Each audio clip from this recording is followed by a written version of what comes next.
A man in a white uniform walked through the hall, addressing a crowd. He requested everyone's attention and began his speech, announcing that in a few days, Princess Wei Wei would arrive at Outpost 11361 to assume her role as station chief. He explained that, according to imperial law, all 14,000 individuals at the station would become citizens under the command of Princess Wei Wei. He stressed the significance of the occasion, noting that being linked directly to the royal family was a rare opportunity, even within the Galactic Federation. Suddenly, a hand rose from the crowd, interrupting the officer's speech. Annoyed, the officer turned toward the crowd and demanded to know who interrupted him. A young man in a blue uniform, hand still raised, introduced himself as Wang Xiaofeng, a senior mechanical engineer in the weapons engineering department. The officer approached Wang Xiaofeng, staring him down. With disdain, he asked how a dwarf ended up at the outpost. Wang Xiaofeng, standing at attention, calmly replied that he was 180 centimeters tall, and that, by Earth standards, this was not considered short. Incredulous, the officer asked, "What does an Earthling like you have to report?" Wang Xiaofeng, slightly hesitant, reported that the outpost's ammunition reserves were critically low, and that measures should be taken to ensure Princess Wei Wei's safety during her arrival. Before he could finish, the officer cut him off, yelling, "Silence! Who do you think you are? You just arrived and already want to act like you belong in the front row?" The officer continued berating Wang Xiaofeng, questioning why a mechanical engineer from weapons engineering would concern himself with supply department matters. The young man, struggling to respond, was again silenced. The officer glared at him and declared that Wang Xiaofeng would be transferred to the basic maintenance team as of the following day. He added that he didn't want to see him again. Speechless, Wang Xiaofeng watched as the officer turned his back and ended the meeting. As he walked away with a woman in a pink and white uniform, the officer muttered that the HR department had lost control. As they headed down the hallway, the woman reported, "We've received news from the front lines. Another outpost, 12 light-years away, was attacked by the Jinglong race." She asked if they should prepare accordingly. The officer stroked his chin, deep in thought. "The Jinglong? Aren't they the ones who wander the galaxy, hunting advanced life forms?" After a pause, he reassured her. "No need to worry. There are 8 outposts within 12 light-years. It's not our concern just yet.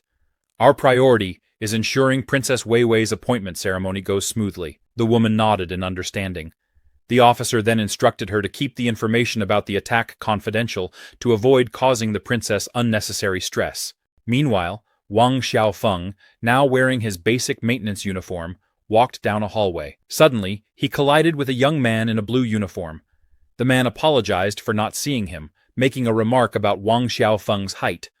A group of non-human uniformed individuals approached, joining in the mockery. One of them scoffed, "Is that the Earthling who supposedly made a fool of himself in front of the station chief?" Another added, "It's disgusting to be on the same team as this dwarf. Why doesn't he just go back to Earth?" Ignoring the taunts, Wang Xiaofeng continued toward his dormitory. When he finally opened the door, relief washed over him, but it was short-lived as he took in the sight of his messy room. Disheartened, he recalled the day he asked his parents if he could return to Earth, saying he missed them. In his memory, his father, holding a knife, harshly scolded him. "Stop playing the victim. If you can't handle these tasks, don't bother acknowledging us." Meanwhile, his mother tried to calm his father, but the memory of his father's anger was overwhelming. Wang Xiaofeng then remembered the list his father had given him.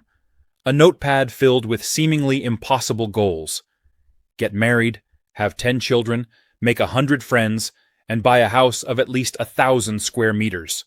At the bottom of the list, a chilling warning was written. "If you fail to achieve these, I will consider you as if I have no son." Wang Xiaofeng stared at the list, feeling defeated. He muttered to himself, "Looks like there's no going back to Earth now." A crowd gathered in the outpost's parking area, their excitement palpable. Shouts of, "Wow, the princess is arriving!" echoed as the spaceship landed. The crowd erupted into cheers, calling out, "Your Highness, the princess!" A beautiful maiden with silver hair, dressed in a regal purple outfit, gracefully descended from the ship. This was Princess Wei Wei, the much-talked-about royal of the Galactic Empire. The crowd cheered her name, pledging their support for her leadership. Princess Wei Wei, now standing on solid ground, acknowledged the crowd with a smile as she walked the red carpet. flanked by a tall, imposing man with blonde hair and gleaming armor. He was introduced as Li Ke, the Imperial Royal Knight. Standing before the crowd, Princess Wei Wei proudly introduced herself as the 133rd Princess of the Galactic Empire. Among the crowd, two individuals exchanged comments. One marveled at the fact that she was the new station chief, while the other declared their continued loyalty to her. Satisfied, Princess Wei Wei addressed them, proclaiming that from this day forward she had her own territory and subjects. Though she considered herself an illegitimate princess, she acknowledged that her new position granted her rare real power. The outpost, though remote, was rich in mineral resources, promising great profit. With a hint of arrogance, she commanded the commoners to work hard to secure her throne. Li Ke, sensing her overconfidence, leaned in and warned, "This place is not like the imperial capital, princess. Be cautious with your words and actions." Irritated, Princess Wei Wei snapped, "I know that already. You don't need to keep reminding me." However, her regal air was quickly shattered when she tripped over something on the ground and fell. Li Ke immediately knelt beside her, concerned. "Are you all right, Your Highness?" he asked gently. Embarrassed, the princess looked around anxiously. "Did anyone see that?" she groaned, wincing in pain. As she struggled to her feet, leaning on her knees, she angrily demanded, "Who's the idiot that left trash in the hallway?" Li Ke glanced around and, spotting someone, replied, "If I'm not mistaken, it must be him." He gestured toward Wang Xiaofeng, who was quietly putting tools away in a locker, unaware of the scene. Still irked, Princess Wei Wei complained, "I thought this outpost was supposed to be filled with elites. Is he also one of them?" Li Ke observed Wang Xiaofeng for a moment before saying, "Judging by his stature, he must be a primitive earthling." Princess Wei Wei approached Wang Xiaofeng, calling out, "Shorty, what's your name?" Startled, Wang Xiaofeng turned to her, holding a tool in his hand. "Do you need something?" he asked, unsure of what was happening. The princess looked him over, momentarily captivated by his appearance. Pointing to a backpack on the floor, she demanded, "Is this yours?" Wang Xiaofeng nodded. "Yes, it is." "You made me trip over it!" she accused, her tone sharp. "How do you plan to compensate me?" Panicked, Wang Xiaofeng apologized profusely, insisting that it wasn't intentional. With a mischievous glint in her eye, Princess Wei Wei touched his cheek with her index finger. "Of course," she said, "I might forgive you, if you show some sincerity." Confused, Wang Xiaofeng asked, "What do you mean by sincerity?" Realizing her intent, he quickly added, "Please wait a moment." The princess crossed her arms, smiling smugly. "Using my position to ask for favors never fails," she thought. Moments later, Wang Xiaofeng stood and handed her a small card. "Here, princess. Please accept this." Princess Wei Wei took the card and examined it. "What's this?" she asked, puzzled. Wang Xiaofeng, closing his eyes in a humble gesture, explained, "It's a voucher for the second cafeteria. You can exchange it for a luxurious seafood buffet. I've been saving it for a long time, but never had the courage to use it." Princess Wei Wei stared at him, incredulous. "Are you joking? Anyone stationed here should at least come from a noble family and have a few hundred star coins. I demand 200,000 star coins to make us even." Wang Xiaofeng, flustered, muttered, "Money? I've just finished paying off my student loans. I only have 200 star coins left." The princess was shocked. How could someone be so poor? She thought, astonished. Despite her own status, she couldn't help but find the situation somewhat amusing. From a distance, two onlookers admired the princess, commenting on her beauty. Meanwhile, Li Ke gently reminded her, "Your Highness, intimidating the staff might not be good for our reputation." The princess, raising her voice slightly, retorted, "I know that already." She then turned to Wang Xiaofeng with a smile. "I was just messing with you. It's impressive that someone so young is already a mechanical engineer." Wang Xiaofeng, visibly relieved, admitted, "That joke really scared me." Still smiling, Princess Wei Wei declared, "From now on, we're friends." She waved goodbye, adding, "I've got things to do, but feel free to reach out if you ever need anything." As she walked away, Wang Xiaofeng, still awestruck, commented, "The princess is really kind." But the moment was cut short when a group of people began glaring at him. Two women berated him, with one saying, "She's a royal noble who will live over 1,000 years. There's no way she'd be friends with someone like you." The other added, "Learn some self-awareness." Wang Xiaofeng shrunk back, embarrassed, as the crowd's disdain weighed on him. Bro, it's remarkable how much smaller our hero is compared to the rest of the staff, I thought. In her private living quarters, Princess Wei Wei punched a teddy bear in frustration. If I see that shorty again, I'll teach him a lesson, she fumed. Just then the officer entered, addressing her. Your Highness, is everything all right? What's going on? She demanded. The officer reported, a portal has been discovered near the outpost, and a large number of Xinglong are emerging from it, rapidly advancing toward us. I've made preparations for your evacuation, Your Highness. Princess Wei Wei's face turned serious. Evacuate? The station crew is fighting to defend the Empire's borders, and as Princess and Station Chief, I cannot abandon them, she continued. This outpost has the most advanced space defense equipment in the Empire. It's as fortified as a space fortress, and there's no safer place in this star system. I will stay and face the Xinglong with my crew. The officer, though concerned, accepted her decision. Back in the command room, he began to panic as reports came in. The Xinglong had used a portal to travel directly from 12 light-years away. One agent, alarmed, reported, a large number of gigantic life forms are rapidly approaching. 500, 550, 600 and counting. Another, shocked, announced, the number has surpassed 1,000. Suddenly, another alert came in. We've detected a high-risk target. It's likely the Xinglong King. The officer's face drained of color. Pacing back and forth, he muttered, even the Xinglong King has appeared? The target is clear. They're after the princess. To them, the star power of royalty is an irresistible lure. The officer recalled the day the outpost was established, boasting that it once had the most advanced defense system comparable to a space fortress.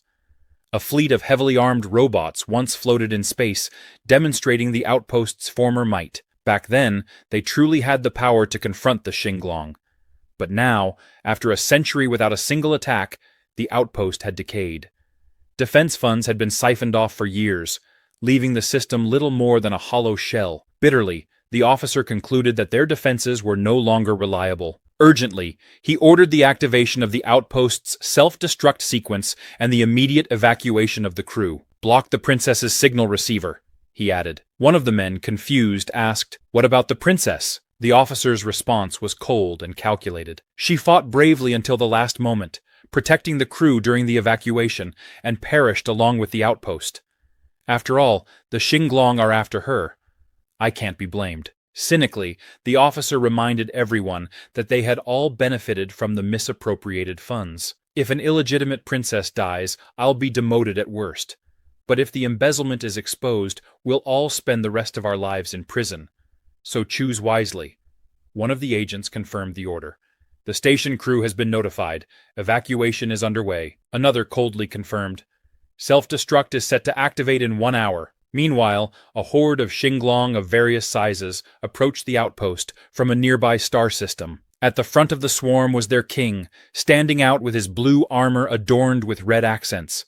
His humanoid body had black dragon wings, a horn atop his head, and a menacing gaze. The disaster-level Xinglong King, a star space monster, weighed a staggering 89,000 tons. As the horde advanced, the battle finally began. Li Ke, piloting a fighter ship, barked orders at the soldiers. Prepare for battle. We can't let these disgusting reptiles reach the outpost. A squadron of robotic soldiers flew in formation through space, responding in unison, yes, sir. The Xinglong King, sensing an irresistible aroma from the outpost, launched himself into the fray, smashing through several combat robots with ease. As the chaos unfolded, soldiers shouted, run! And called for help as the massive creature approached.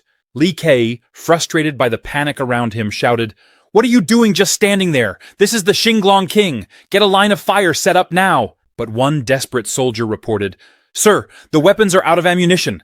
The reserve magazines are empty, and the combat suits aren't equipped with tactical knives. Li Ke cursed, realizing that the outpost had no decent weapons. Is this a mission or a suicide run?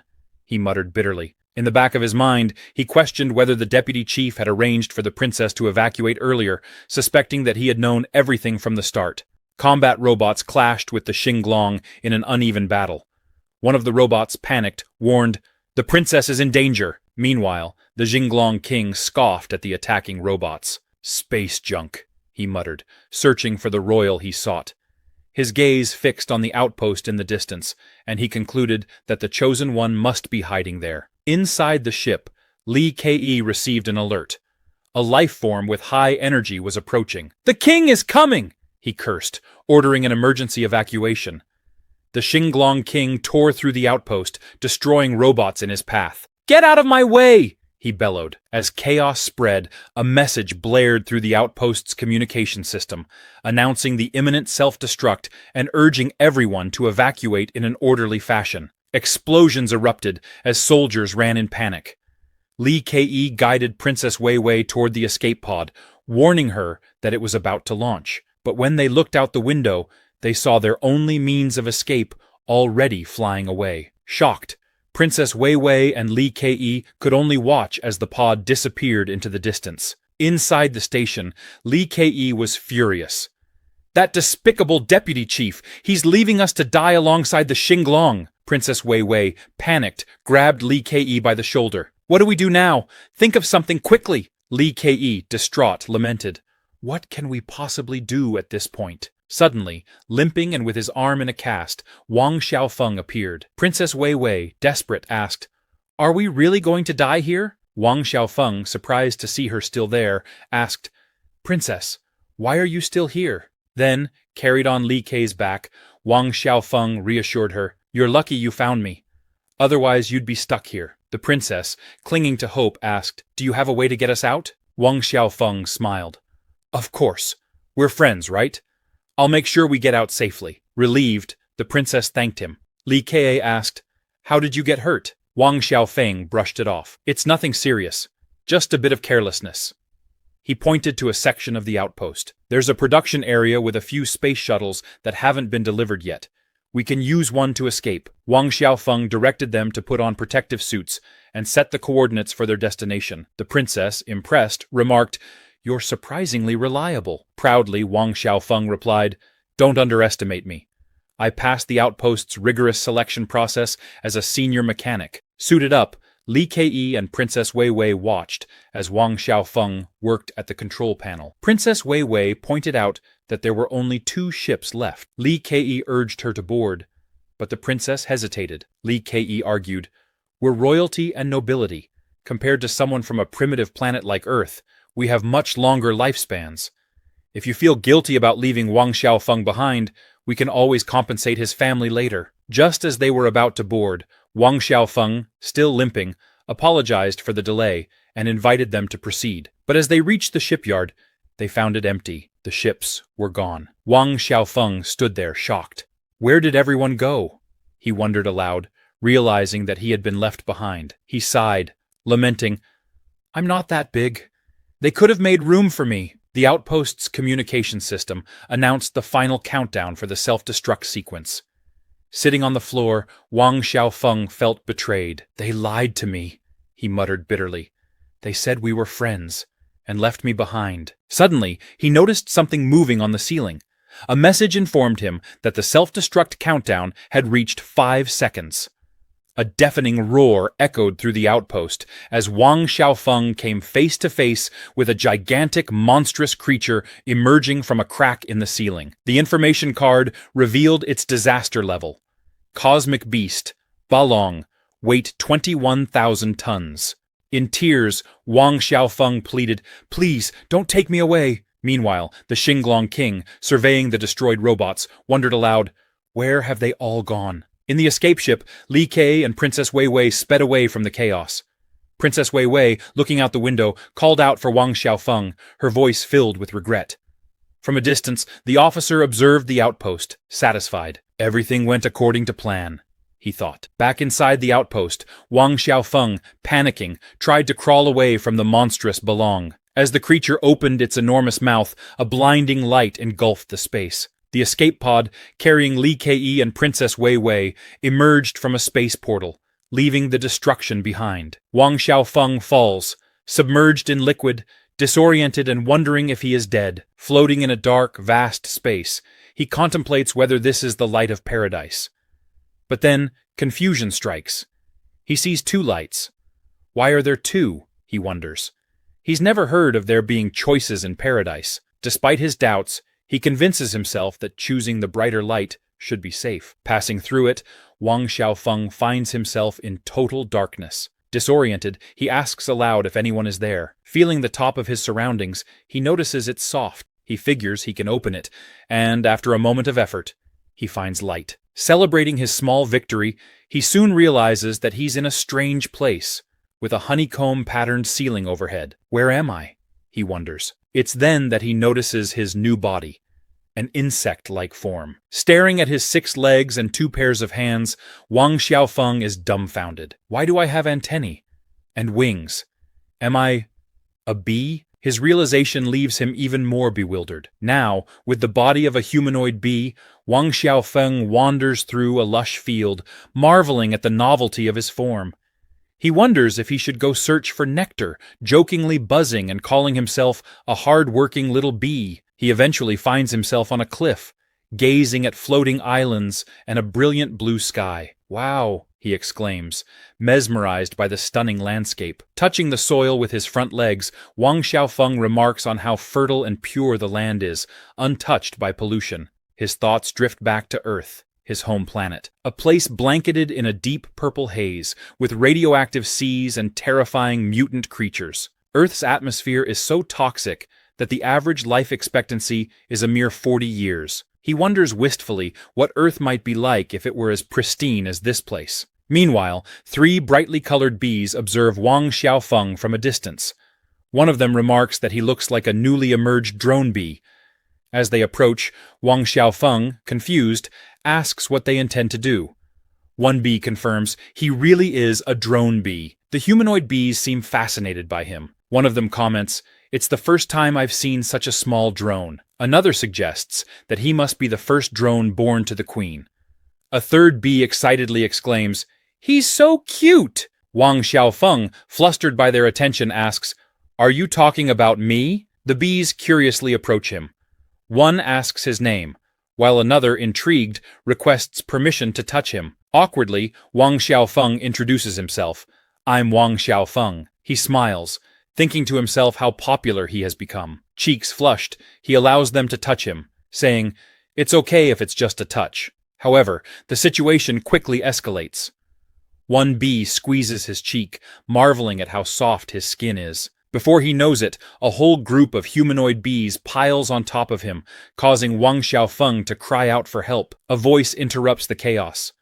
Another bee approaches and sternly asks what they are doing, reminding them that they all have work to do. Panicked, one of the bees warns, "That's the Queen's Guard!" The group of bees immediately scrambles off Wang Xiaofeng, apologizing as they rush back to their duties. Wang Xiaofeng, lying on the ground, tries to process what just happened. The Queen's Guard, a powerful-looking bee, observes the situation and comments, "That was quite the commotion." Her information card appears. Queen Bee Guard, Bee Li, weight 9,000 tons. Wang Xiaofeng, relieved, exclaims, "I thought I was going to die." Bee Li looks at him carefully. "Are you the newly emerged drone bee?" she asks. Then, without waiting for a response, she takes flight, ordering Wang Xiaofeng to follow her to meet the queen. Surprised, Wang Xiaofeng watches Bee Li fly away. He glances at his own wings and nervously admits, "I haven't tried flying yet." With some difficulty, he begins flapping his wings and launches himself into the air, clumsily wobbling. But his joy is short-lived as he crashes into a tree branch. Nearby, the other bees laugh at his recklessness. One comments, "Flying so recklessly for the first time? No wonder he crashed." Another laughs and says, "Everyone has a first time. He'll get the hang of it." After some time, they arrive at a massive honeycomb-shaped structure atop a giant tree. "Is this where the queen lives?"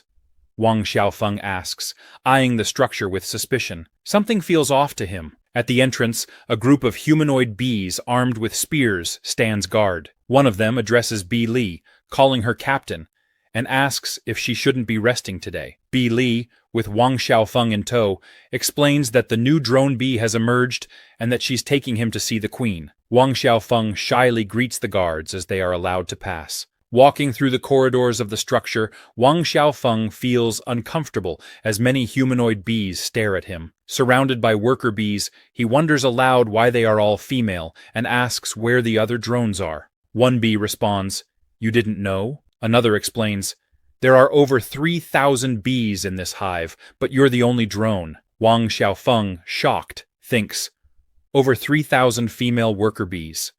And I'm the only male? His face turns red as indecent thoughts flash through his mind. But he quickly dismisses them, thinking, with so many bees, my body wouldn't be able to handle it. As Wang Xiaofeng processes the information, it becomes clear where this situation is headed. This could be the biggest harem I've ever seen, he thinks to himself. The red-haired worker bee, Bee-Man, with a sly smile, strokes Wang Xiaofeng's head and asks why he looks so happy. The purple-haired bee, Bee-Mang, teasingly asks if he's thinking of courting the sisters. Both bees give him sly smiles, amused by his innocence. One of them laughs. He's got some ambition. Our poor protagonist asks, with wide-eyed innocence, is that not allowed? Bee-Man chuckles and explains, although we worker bees are female, only the queen has reproductive capacity. Bee-Mang adds, and due to bloodline reasons, you can only reproduce with queens from other hives, and only once a year. Bee Li steps in, announcing that they've reached the queen's chamber and orders everyone to be quiet. She kneels before the entrance and formally greets the queen with, Your Majesty. The queen, Bi Huang, asks what's happening. Bi Li bows and explains that the queen's drone bee has recently emerged, and she has brought him to meet her. Bi Huang turns her gaze toward Wang Xiaofeng, thanking Bi Li for her work. Our hero, enchanted by the queen's appearance, thinks she's incredibly beautiful. He wonders if she is his mother in this world, and is startled by her imposing size. Is something wrong? Bi Huang asks, noticing Wang Xiaofeng's hesitation. Overwhelmed, he blurts out, You're beautiful! Bi Li scolds him, reminding him to address the queen properly as Queen Bee. She demands to know if the larvae didn't teach him the rules and orders him to kneel. Wang Xiaofeng, confused, asks, What rules? He doesn't understand the situation. Bi Huang, with an amused smile, reassures Bi Li, saying, It's all right. No one else is here. She laughs gently, calling Wang Xiaofeng a sweet little boy, and beckons him closer. She invites him to sit beside her, saying, Come sit here with Mommy. Awkwardly, Wang Xiaofeng sits by the queen and asks, Why can't I call you Mommy if you gave birth to me? Bi Huang explains that it's a long-standing tradition of the bee tribe, one that even she cannot change. After all, she says, we are the rulers of this celestial island and must uphold our dignity. The queen reminisces, recalling that she was once one of thousands of worker bees, but was chosen by the former queen to inherit royal power. She became the new queen, and now the entire hive shares her bloodline. She advises Wang Xiaofeng to get along with his sisters in the hive. Bi Huang then orders Bi Li, Bee-Mang, and Bee-Man to take care of Wang Xiaofeng for now. The three bees bow to the queen and confirm the order. Bi Li assures her, We will train him to be an excellent drone. The queen praises Bi Li as the most capable worker bee, the only one with 2-star strength, and suggests that Wang Xiaofeng learn from her. Wang Xiaofeng agrees, referring to the queen as Mother Queen. Later, in the residential area of the Celestial Island, humanoid insects of various tribes live in harmony. A giant dragonfly transports a wooden crate across the area. Bi Li points to the residential section of the hive and explains that all tribes under the administration of the bee tribe live here. She adds that, thanks to the bee tribe's protection, the Celestial Island is the safest place on the planet. She warns Wang Xiaofeng that he is still at level 0 and must not leave the hive until he reaches 1-star strength. The wilderness outside is dangerous, she says. Wild tribes follow the law of the jungle. Wang Xiaofeng, apprehensive, promises to remember. Bi Li points to a small honeycomb-shaped house. This will be your room, she tells him. Food and water will be delivered regularly. Bi Li then orders Bee-Mang and Bee-Man to deliver a special item to Wang Xiaofeng. The two bees approach him, carrying a cage with a small, furry sleeping creature inside. Curious, Wang Xiaofeng asks, Is this a pet? Bee-Mang shakes her head. No, it's food. It's very nutritious and quite precious. Wang Xiaofeng, bewildered, asks, Why do you eat insects if you are also insects? The bees exchange looks of disappointment. Bi Li sighs. It seems the guys in the breeding department are getting more and more clueless. We are wasps. Wasps? Wang Xiaofeng exclaims in shock. The information card reveals the creature's stats. Disaster level, native monster, wasp beast, weight 3,000 tons. No wonder the hive feels so strange, Wang Xiaofeng mutters. After saying their goodbyes, Bi Li, Bi Meng Meng, and Bi Man Man leave. Wang Xiaofeng enters his new home and is startled by the size of the bed. He surveys the room and comments on how primitive the accommodation feels, almost like Earth's medieval period, with no advanced technology. Lying down, he reflects on his new life, musing, "Reincarnating as a wasp feels like a dream." Exhausted, he resigns himself to the situation and decides to make the best of it. But suddenly, Wang Xiaofeng, now in his human form, opens his eyes in confusion. Is this that same space? He wonders as he plummets toward a bright light, screaming. He lands in a place called Monster Cemetery, surrounded by a mountain of giant bones. Disoriented from the fall, Wang Xiaofeng looks around and wonders, where am I? Did I fail to reincarnate after all? As he takes in his surroundings, he realizes he is inside the mouth of a gigantic monster. Panicking, he wonders why this is happening again, only to be ejected from the monster's mouth moments later. Sitting on the ground, Wang Xiaofeng assesses his injuries. His left arm has been ripped off, but fortunately, his spacesuit's emergency systems have stopped the bleeding. He still needs to disinfect the wound, though. Glancing at his leg, he notices another open wound. Crawling toward a small campfire, he mutters, "Mr. Fire, help me." With difficulty, he picks up a container of water and heads toward the fire, celebrating his small victory as he feeds the flames with more wood. He boils some bandages for disinfection, knowing that in this environment, it's his only way to stop the bleeding. Bracing himself for pain, Wang Xiaofeng presses a hot stick against his wound, screaming in agony before passing out. When he awakens, he observes the valley, filled with countless monster corpses. This entire valley is a graveyard, he thinks, and they all died in the last explosion. He wonders how the giant monster he encountered earlier survived. But as he turns, the valley darkens, and a massive shadow looms over him. A gigantic dragon-like creature rises above him. The information card appears. Disaster level. Cosmic monster. Zuyue dragon. Weight 180,000 tons. Paralyzed with fear, Wang Xiaofeng stammers, "Monster!" He gazes up at the enormous beast, unable to comprehend its sheer size. Then, a smaller dragon approaches the Zuyue dragon and asks, "What's wrong with him?" The information card described the creature as disaster level, cosmic monster, flash dragon, weight 87,000 tons. The Zuyue dragon, irritated, commented, "I think something just went under my feet." The flash dragon, unconcerned, replied, "Forget about it. It's probably just a ghoul." He reminded the Zuyue dragon, "The Dragon King is seriously injured and needs a lot of blood. We need to find fresh bodies and bring them back quickly." "Don't pressure me, I already know," the Zuyue dragon snapped. Wang Xiaofeng, hiding behind a rock, trembled in fear, trying to make sense of their conversation. As time passed, he observed the two dragons carrying several smaller monsters on their backs. Are they transporting the bodies? Wang Xiaofeng wondered, trying to stay calm. He thought to himself, maybe this is my chance to escape. The flash dragon, sensing the urgency, said, "It's almost time. We need to go." He took off, carrying a small monster in his claws, and soon the skies were filled with an overwhelming number of dragons, transporting food at high speed. Wang Xiaofeng, hidden in the mouth of the Zuyue dragon, sighed in relief. "I finally managed to escape that cursed place," he muttered. But as he looked out over the valley, his relief turned to horror. The place teemed with monsters, and he quickly realized that he was in the middle of a monster nest. The dragons finally reached their destination, a colossal volcano. The Zuyue dragon landed, dumping the smaller monsters and skeletons onto the ground. Wang Xiaofeng screamed as he tumbled out along with them.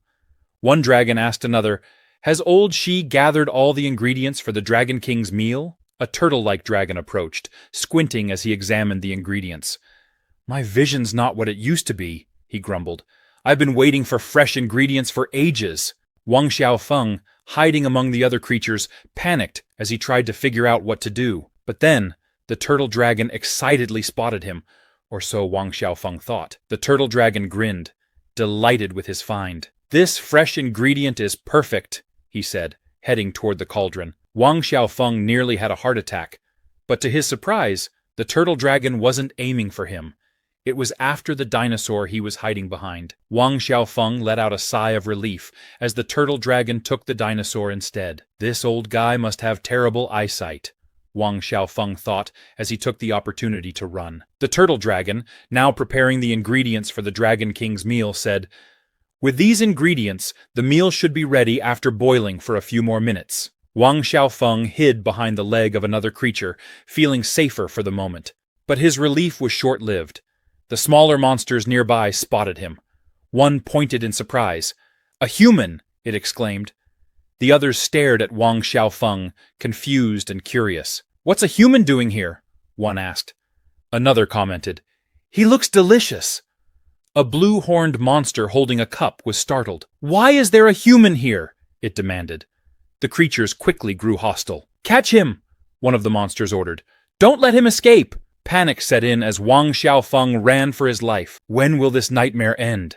He thought. Just as a dinosaur was about to crush him, he remembered his spacesuit's safety airbag. The airbag inflated, cushioning the impact of the dinosaur's stomp and flinging Wang Xiaofeng into the air. He flew through the air, landing headfirst into the turtle dragon's cauldron. The turtle dragon, unaware of Wang Xiaofeng's presence, carried the cauldron toward a dark cave. One of the monsters watching said, "Isn't that pot for the Dragon King's long quan soup?" Another silly beast confirmed, "Yes, it is."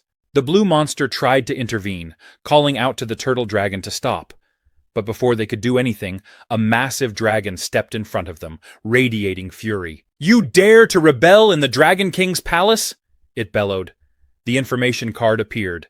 Disaster level, level 7, Cosmic Monster, BIE Dragon. Weight, 1.3 million tons. The smaller monsters cowered in fear, quickly denying any intentions of rebellion. They pointed to the turtle dragon, accusing him of putting a human in the pot. The BEIE dragon roared in anger, scoffing at the idea of a mere human being present. It crushed one of the monsters under its paw and warned the others not to speak of it again. One of the creatures glanced at the flattened fire dragon on the ground and asked if it was dead. The BEIE dragon chased away the smaller monsters, ordering them to leave immediately. Afterward, it turned toward the cave and addressed the Dragon King, who was lying on space debris, severely injured. "We return to the battle that left the Dragon King massacred," the BEIE dragon said. The Dragon King, barely able to move, explained how he had allowed himself to be hit by an explosion. "If it weren't for that carelessness, I wouldn't have had the chance to seize this unique opportunity," the Dragon King reminisced. 300 years have passed, and during that time I've made no progress in my power. But the opportunity for a breakthrough is right in front of me. He glanced at the unconscious Princess Wei Wei, trapped inside her escape pod. "All I need to do is absorb her star power." The Dragon King warned the BEIE dragon, "While I recover, no one must approach. In this weakened state, my power could easily be stolen." The BEIE dragon vowed to protect the Dragon King with his life. Meanwhile, the turtle dragon poured the contents of the cauldron, including Wang Xiaofeng, into a gigantic organic container resembling a womb. The Dragon King's body, split in half, floated inside the container. Wang Xiaofeng, submerged in the reddish liquid, cried out for help as he struggled to make sense of the situation. The turtle dragon, pleased with its work, celebrated. "My task is complete. At last, these old bones can rest." Exhausted, Wang Xiaofeng muttered to himself, "I wish everything would just be destroyed, my miserable life included." It was clear that Wang Xiaofeng had reached his limit. After everything he had been through in just 24 hours, his exhaustion was beyond belief. Out of nowhere, Wang Xiaofeng's consciousness shifted. He slowly opened his eyes, finding himself back in his bee body. Confused, he got out of bed and immediately felt a sharp pain. He touched his face and realized that part of his mandible was broken. Reflecting on his situation, Wang Xiaofeng wondered, "If I've been reincarnated, why are my two bodies connected?" He concluded that whenever one body was awake, the other must be asleep. Wang Xiaofeng rejoices at the thought, speculating that he might have become some kind of supreme being with two bodies.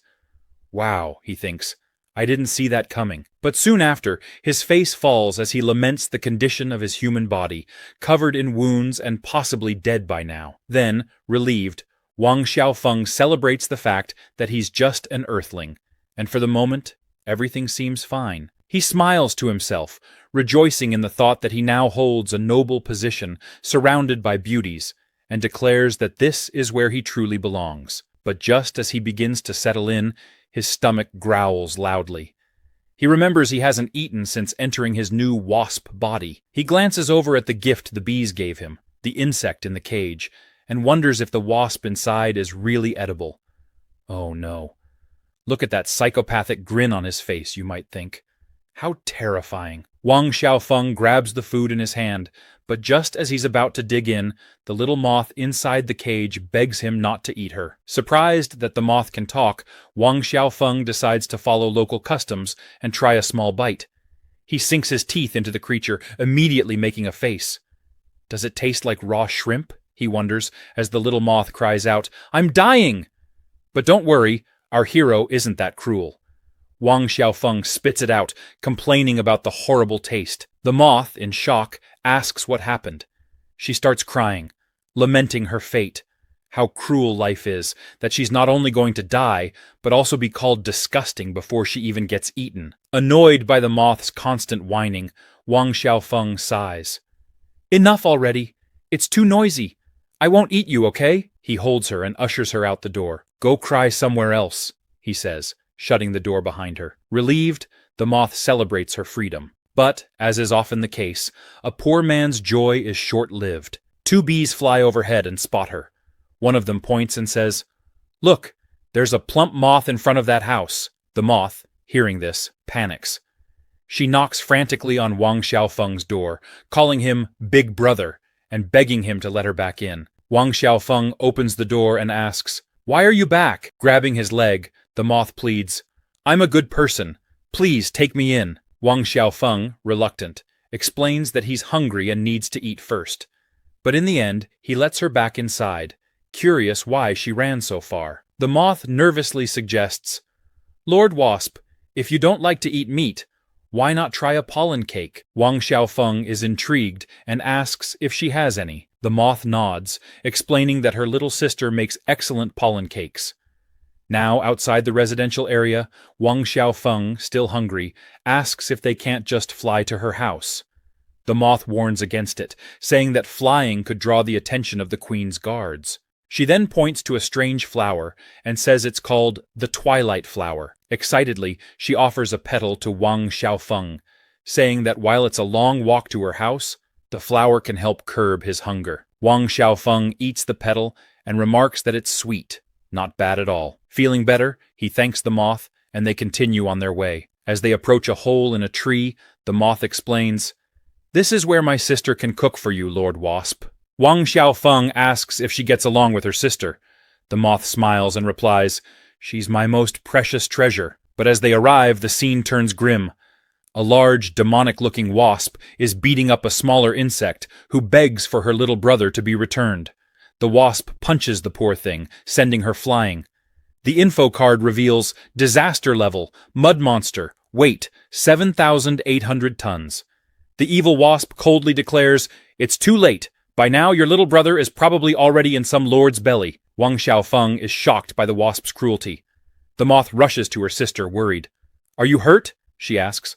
The little sister introduces herself as Xiao Yue, and the moth reassures her, "Don't worry, you're safe now." She demands the evil wasp leave her house. The giant wasp, intrigued, approaches. "Didn't I sell you off? How did you survive and get back here?" she asks, salivating at the sight of her. "As food, you should know your place. Running away from being eaten is a crime punishable by death." The situation escalates. Wang Xiaofeng orders the giant wasp to stop, explaining that he brought the little moth here himself. "If you have a problem, deal with me," he says sternly. The giant wasp is taken aback and wonders, are they from the wasp tribe? The moth, overjoyed, thanks Wang Xiaofeng and calls him Lord Wasp.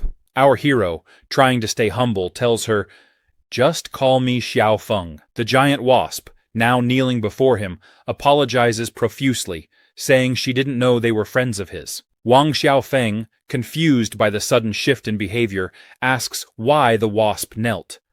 The moth explains, "The wasp tribe is one of the rulers of the celestial island. The queen holds the power of a king, and no insect dares to offend anyone from the wasp tribe. Wang Xiaofeng declares that the little moth is his friend and orders the giant wasp to stop intimidating her. The wasp agrees, retreating, but wonders how a male wasp from the wasp tribe ended up here, befriending food like the moth. Yue, the moth's sister, thanks Wang Xiaofeng for his help. He shrugs it off, saying it was no big deal, but then the giant wasp pauses. Suspicious, she questions whether Wang Xiaofeng is accompanied by worker bees or if he escaped alone. A wicked grin spreads across her face as she licks her lips. "This is an unexpected surprise," she says. Back in the residential area, the bees search for Wang Xiaofeng. "His sisters want to take him to the city," they say, confused as they find his bed empty. Bee Man and Bee Mang wonder where he could have gone, while Bee Li, irritated, curses him for escaping again. Observing the footprints, she scolds, "That idiot ignored us and fled the city."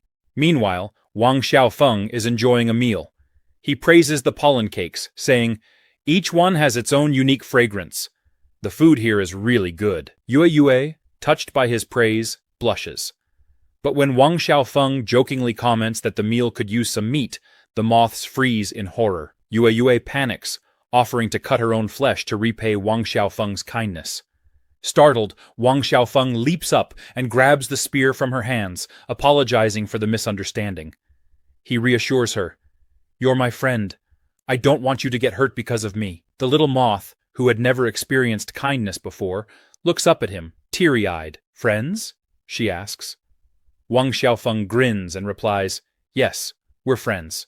The giant wasp barges into the room, scoffing at their sentimentality. Irritated, Wang Xiaofeng demands, "What are you doing here?" The giant wasp explains that she's here to invite Lord Wasp to visit the mud wasp tribe's territory. Wang Xiaofeng rudely declines, saying, "I don't need your invitation." The giant wasp, angered, threatens him. "If you don't accept the invitation, don't blame me for using force." She then orders the horned beetle to fetch Wang Xiaofeng and bring him back. The horned beetle confirms the order. Disaster level, native monster, horned beetle beast, weight 13,000 tons. Wang Xiaofeng reassures Yue and her brother, promising that he will take care of the situation. The horned beetle lunges at Wang Xiaofeng. With confidence, Wang Xiaofeng boasts that he is a master back on Earth, capable of defeating 10 people at once. As the horned beetle attacks, Wang Xiaofeng dodges, feeling triumphant. He delivers a powerful blow to the beetle's belly, followed by a kick. But maybe the blows weren't so strong after all. The horned beetle remains unfazed as our hero desperately tries to land even a scratch. Confused, Wang Xiaofeng asks the beetle, "Don't you feel pain?" In response, the horned beetle grabs Wang Xiaofeng by the face. Our poor hero panics and begs, "Let go! My head is going to be crushed!" Yue and her brother tremble in fear, helpless as they watch Wang Xiaofeng's situation worsen. The giant wasp coldly orders, "Take them away, horned beetle." The beetle complies, dragging Wang Xiaofeng along. Yue, in a panic, asks Wang Xiaofeng if he's okay. Seeing him unconscious, she pleads for him to be unharmed. The giant wasp scoffs, mocking Wang Xiaofeng for thinking he could defeat a one-star horned beetle with such low power. When Wang Xiaofeng regains consciousness, still in pain, he groans, "I almost died." He then asks the little moth where they're being taken. Yue explains that they're inside a box being carried to the surface. Alarmed, Wang Xiaofeng shouts, "The surface?" Yue nods and warns, "The surface is inhabited by dragon beasts, a very dangerous place." Wang Xiaofeng, recalling his previous encounters with dragons, nervously asks, "What are dragon beasts? Are they like dinosaurs?" The moth explains that her grandfather once spoke of the dragon beasts, saying they came from beyond the sky. Long ago, the insects lived on the surface, but after the dragon beasts invaded, a great war broke out. The insects were completely defeated. Wang Xiaofeng listens intently as she continues, describing how the defeated insects fled to the celestial island, underground caves, and remote islands to survive. If the dragon beasts came from beyond the sky, could it be the Star Dragon clan? Wang Xiaofeng wonders, recalling their invincible strength. Comparing them to insects, he concludes that the insects would stand no chance against dragons in a war. He then asks why the mud wasps still live on the surface if it's so dangerous. Yue explains that the mud wasp's nest is in underground caves, barren places abandoned by the dragon beasts. Since there aren't many strong insects there, the mud wasps have taken control, turning other insects into their slaves. The giant wasp interrupts, announcing their arrival. She invites Wang Xiaofeng to meet her sisters, boasting that they will love him. Our hero, struggling with the tight ropes binding him, realizes he has no chance of escaping. As they descend, Wang Xiaofeng sees other creatures working in chains and deduces that they are slaves of the mud wasps. The giant wasp warns him, "If you don't behave, you'll end up just like them." Wang Xiaofeng observes their miserable state, noting that the slaves are all covered in wounds. Soon, the giant wasp calls her sisters to show off her catch, a male wasp from the wasp tribe. Her sisters are overjoyed. One of them asks, "Are you sure you were supposed to bring him here?" The giant wasp confidently replies, "He escaped from the celestial island city, and I captured the two moths who knew about it too. There's no problem." Wang Xiaofeng, confused, wonders why he always seems to end up surrounded by females wherever he goes. One of the wasps begins caressing his cheeks, commenting on his soft, delicate skin. "Although he's a bit young," she says, "after some time, he'll definitely grow into a handsome young man. If we marry him, our tribe might even produce a queen with the power of a king." Irritated by the comment, Wang Xiaofeng retorts, "Who would marry you? Stop dreaming." The giant wasp, enraged, scolds him. "We have plenty of time to teach you a lesson. It won't be long before you beg us." She drags Wang Xiaofeng through the dark forest, telling him to hurry up. Our hero, trying to make sense of his situation, meanwhile, two insects, one a massive dung beetle and the other a powerful praying mantis, watch from the shadows. The dung beetle, disaster level, native monster, dung beetle beast. Weight, 35,000 tons, grumbles. "Those mud wasps are getting too bold, kidnapping a male wasp from the wasp tribe." The praying mantis, disaster level, native monster, praying mantis beast. Weight, 8,600 tons, agrees, remarking, "They're courting death." The dung beetle suggests that this might be a golden opportunity to lure the wasp tribe into action. With the wasp tribe's involvement, the end of the mud wasps will be near, but the praying mantis is cautious, warning, "Inviting the wasp tribe could be like inviting wolves into our house. If we drive out the mud wasps, we might end up as slaves to the wasps ourselves." The dung beetle acknowledges her concern, but insists, "With our strength alone, we can't shake the mud wasp's dominance. We'll judge the wasp tribe's trustworthiness after an investigation." Back to Wang Xiaofeng, the giant wasp throws him onto the ground and declares, "This is the bottom layer of the underground mine. No one can save you here." She orders him to stay put and think things over. "Once you've learned your place, your sister will come to get you." Wang Xiaofeng, frustrated, curses the giant wasp, calling her an old hag and stating that he would never fall for someone like her. "Look, the way my testosterone is surging these days, I wouldn't turn anything down," he muses to himself. "But what can you do? Meat always seems to fall on a vegan's plate." The giant wasp, enraged, retorts, "Brat."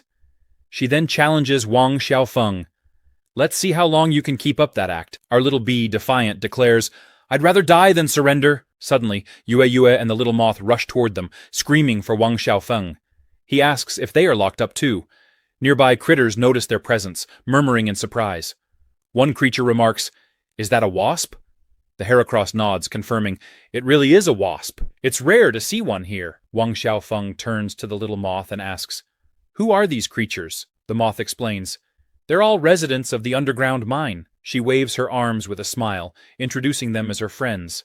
A happy, plump caterpillar introduces herself as Mao Mao, while a shy Heracross, awkwardly scratching his head, says, "I'm Stinkbug." Wang Xiaofeng laughs at their unusual names, amused by the diversity of the creatures. The moth assures him, "Everyone here is friendly," and Yue thanks them for taking care of her and the others. Mao Mao, ever cheerful, comments, "I've heard of the mud wasps. They've got a lot of nerve kidnapping a wasp." Stinkbug agrees, predicting, "Once the wasps arrive, the mud wasps are finished." Wang Xiaofeng, silently reflecting, realizes that he escaped the celestial island secretly. The other wasps have no idea that he's been captured, so no rescue is coming, he concludes, and apologizes to the creatures. I'm afraid I can't be much help.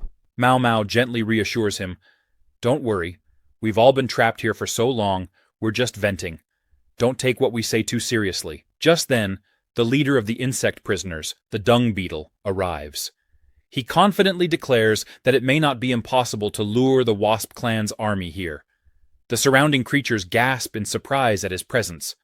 The dung beetle, huge and intimidating, states, "If we help Lord Wasp escape, all we need to do is get him safely back to the Celestial Island." Wang Xiaofeng, awestruck by the size of the dung beetle, remarks, "He's even bigger than Queen Bee Mother." The little cockroach nearby begs Wang Xiaofeng, "Lord Wasp, please overthrow the Mud Wasp clan's rule and help us escape this suffering." Wang Xiaofeng, panicking, responds, "I'm too weak. I can't do that." The dung beetle reassures him, "We'll protect you with our lives. You just need to bring reinforcements, and the mud wasps will fall." But our hero shakes his head. "Even if I escape, the Mud Wasp clan won't let you all go. Are you sure you can really handle them?" Yue calls out to Xiaofeng, urging him to reconsider. Moved by the plight of the creatures, Wang Xiaofeng reflects on his own past. "They're so humble, so hopeless," he thinks. "Just like I once was, wishing someone would help me." With renewed resolve, Wang Xiaofeng turns to the dung beetle. "What do I need to do?" At the exit of the underground mine, two wasps chat about the rumored arrival of a male wasp. One of them quips, "The sisters will be blessed with the arrival of a male from outside." Meanwhile, the praying mantis sneaks through the mine, skillfully avoiding detection. The dung beetle explains to Wang Xiaofeng that this is the flower mantis, the only insect with strength comparable to his. He proposes a plan. He will distract the guards while the flower mantis helps Wang Xiaofeng escape. Our protagonist agrees, trusting the dung beetle's strategy. He introduces himself to the flower mantis and asks, "Please take care of me." The flower mantis turns to Wang Xiaofeng and gravely states, "The future of the underground mine insects depends on you." The dung beetle bids farewell, reminding them to be cautious. Some wasps, alerted to the situation in the mine, signal the other insects to follow them. The flower mantis explains, "There are 30 mud wasp guards at the exit. The dung beetle managed to distract 15 of them, and I'll handle the rest." She warns Wang Xiaofeng, "The mud wasps react quickly. If they sense something's wrong, they'll surround us. Stay close." Wang Xiaofeng nods in agreement. Then, in a breathtaking display of agility, the flower mantis leaps into action, rocketing upward. Wang Xiaofeng watches in awe. Two mud wasp guards notice her arrival, baffled by her presence. "What's that insect doing here?" one demands. "Get down immediately!" But there's no time for negotiation.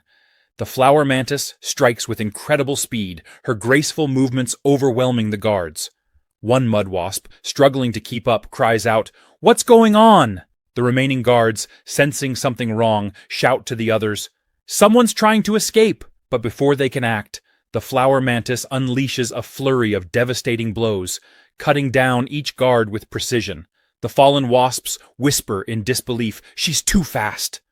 And while the few remaining guards scramble to recover, the flower mantis continues her assault, effortlessly defeating them with swift, calculated strikes, like a skilled master at work. She even has time to humiliate them, walking slowly through the chaos she has created, cool and composed. How did this praying mantis even get caught in this place? Wang Xiaofeng wonders, still in awe of her power. The flower mantis looks back and calls to Wang Xiaofeng, "Come on, let's go." Wang Xiaofeng climbs with difficulty, watching the flower mantis fight the mud wasps.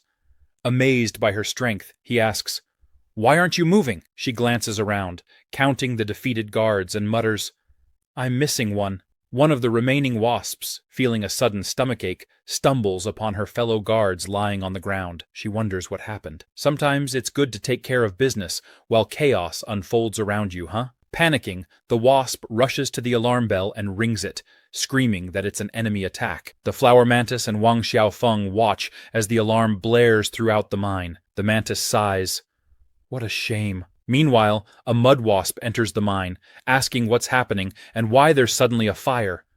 The Heracross, frantically splashing water, shouts, "Put out the fire! Put out the fire!" Mao Mao, the happy caterpillar, explains that Stinkbug accidentally set the shed on fire while cooking. Stinkbug, clearly embarrassed, apologizes profusely.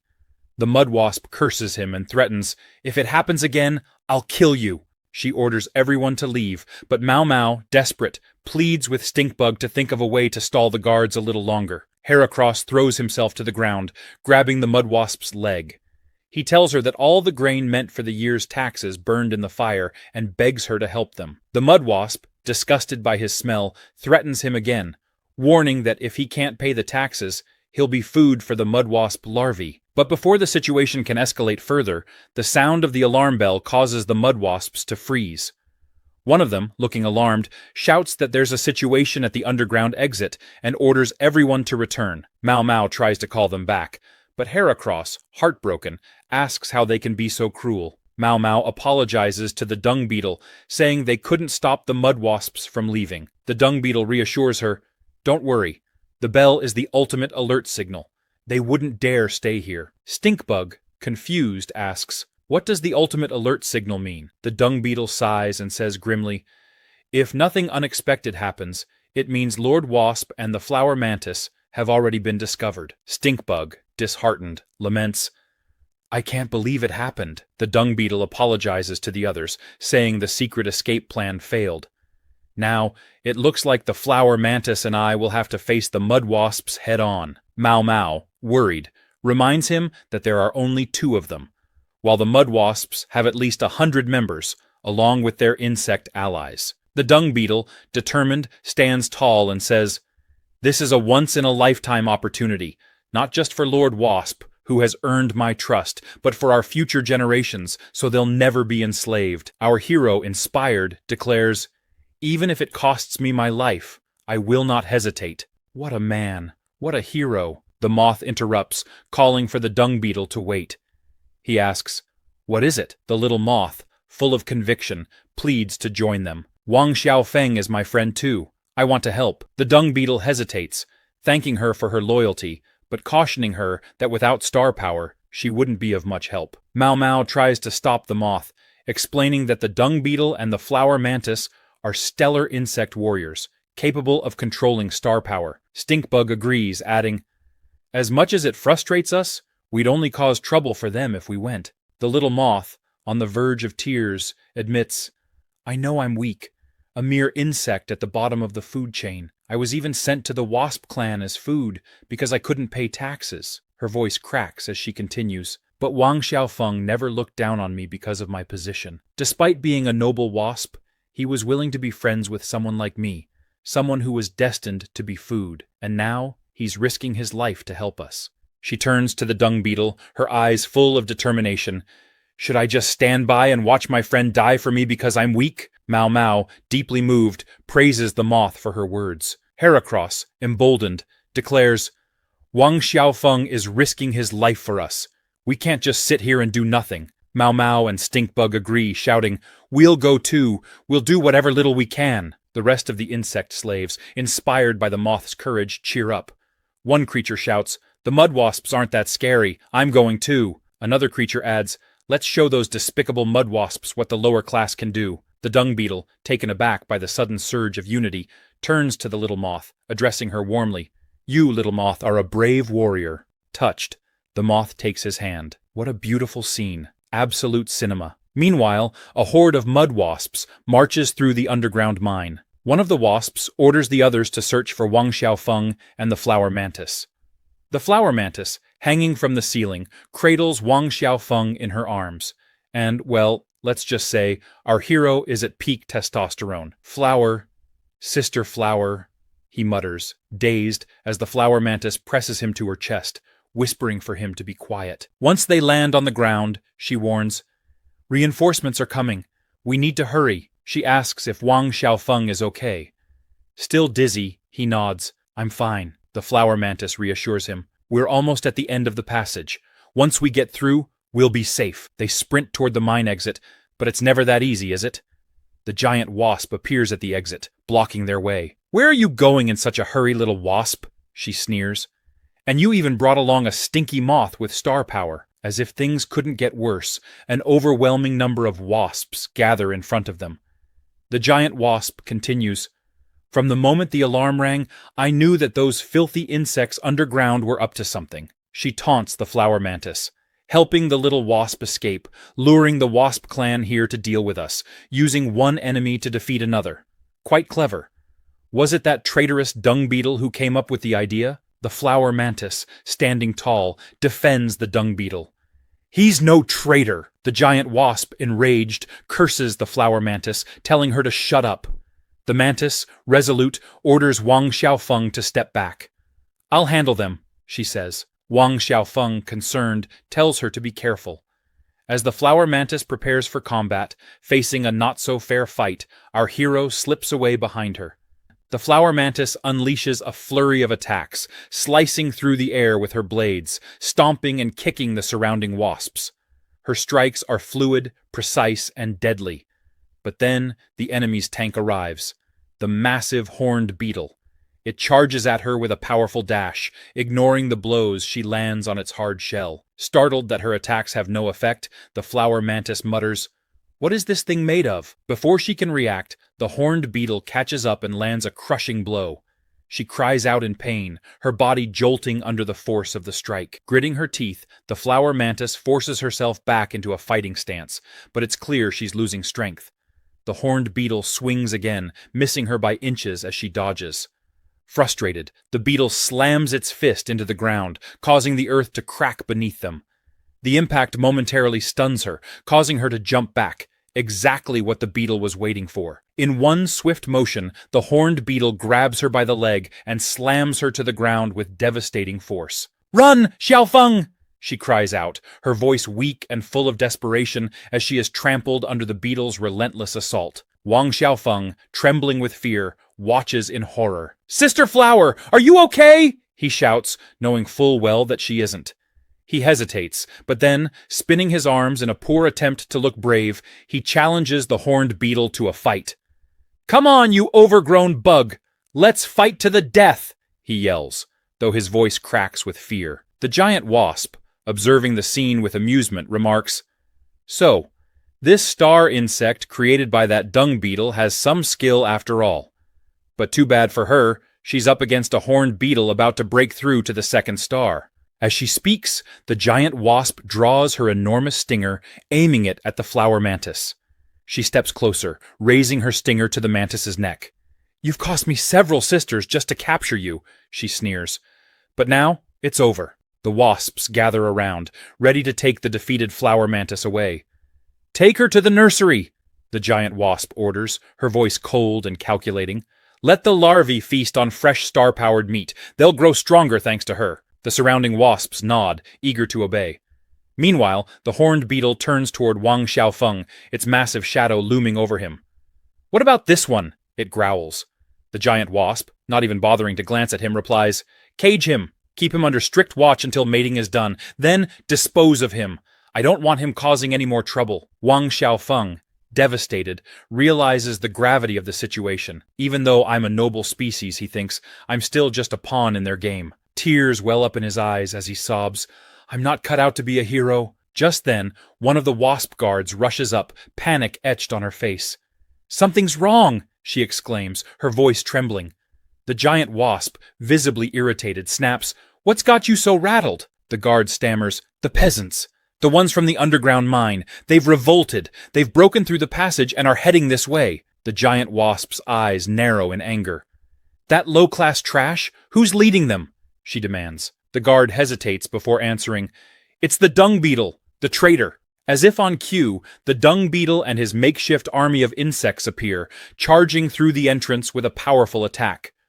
The ground trembles as the horde of insects flood into the space, ready for battle. Amid the chaos, the little moth flies ahead, shouting, "I'm here to help you, Wang Xiaofeng." Wang Xiaofeng, still in his moment of despair, looks up, surprised to see the insect uprising. The sight of the little moth leading the charge brings a flicker of hope back into his eyes. The battle between the mud wasps and the underground insects is about to begin, and for the first time, Wang Xiaofeng realizes he might not be as alone as he thought. The moth and the dung beetle order the other insects to attack. The giant wasp is surprised by this unexpected alliance, recalling that just yesterday these insects were nothing more than scattered and disorganized. She wonders what the dung beetle did to unite them. The giant cockroach is equally astonished by the dung beetle's boldness, especially in using just one wasp to rally these weak, starless creatures. He scoffs, remarking that no matter how determined they are,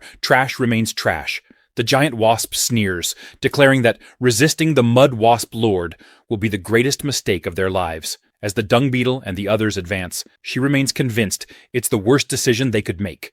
She orders her wasp sisters to attack, dismissing the insurgent insects as insignificant and unworthy of fear. Her sisters respond with a fierce war cry, and the battle begins in full force. Insects swarm the battlefield, clashing violently. This is the moment of chaos they had been waiting for. One of the wasps shouts encouragement, suggesting they capture the dung beetle alive, as it would be a notable victory. But they soon realize the beetle is no easy target. The frontline wasps marvel at his immense size. The dung beetle, unfazed, roars at them to move aside and delivers a powerful blow, scattering some insects with sheer force. He demands that the stag beetle release Wang Xiaofeng. The stag beetle, amused, mocks the dung beetle for finally showing up, referring to him as the former captain of the mud wasp guard. The dung beetle, uninterested in the past, retorts that the stag beetle's strength is still stuck at 1 star. You can't level up just by capturing children, he scoffs.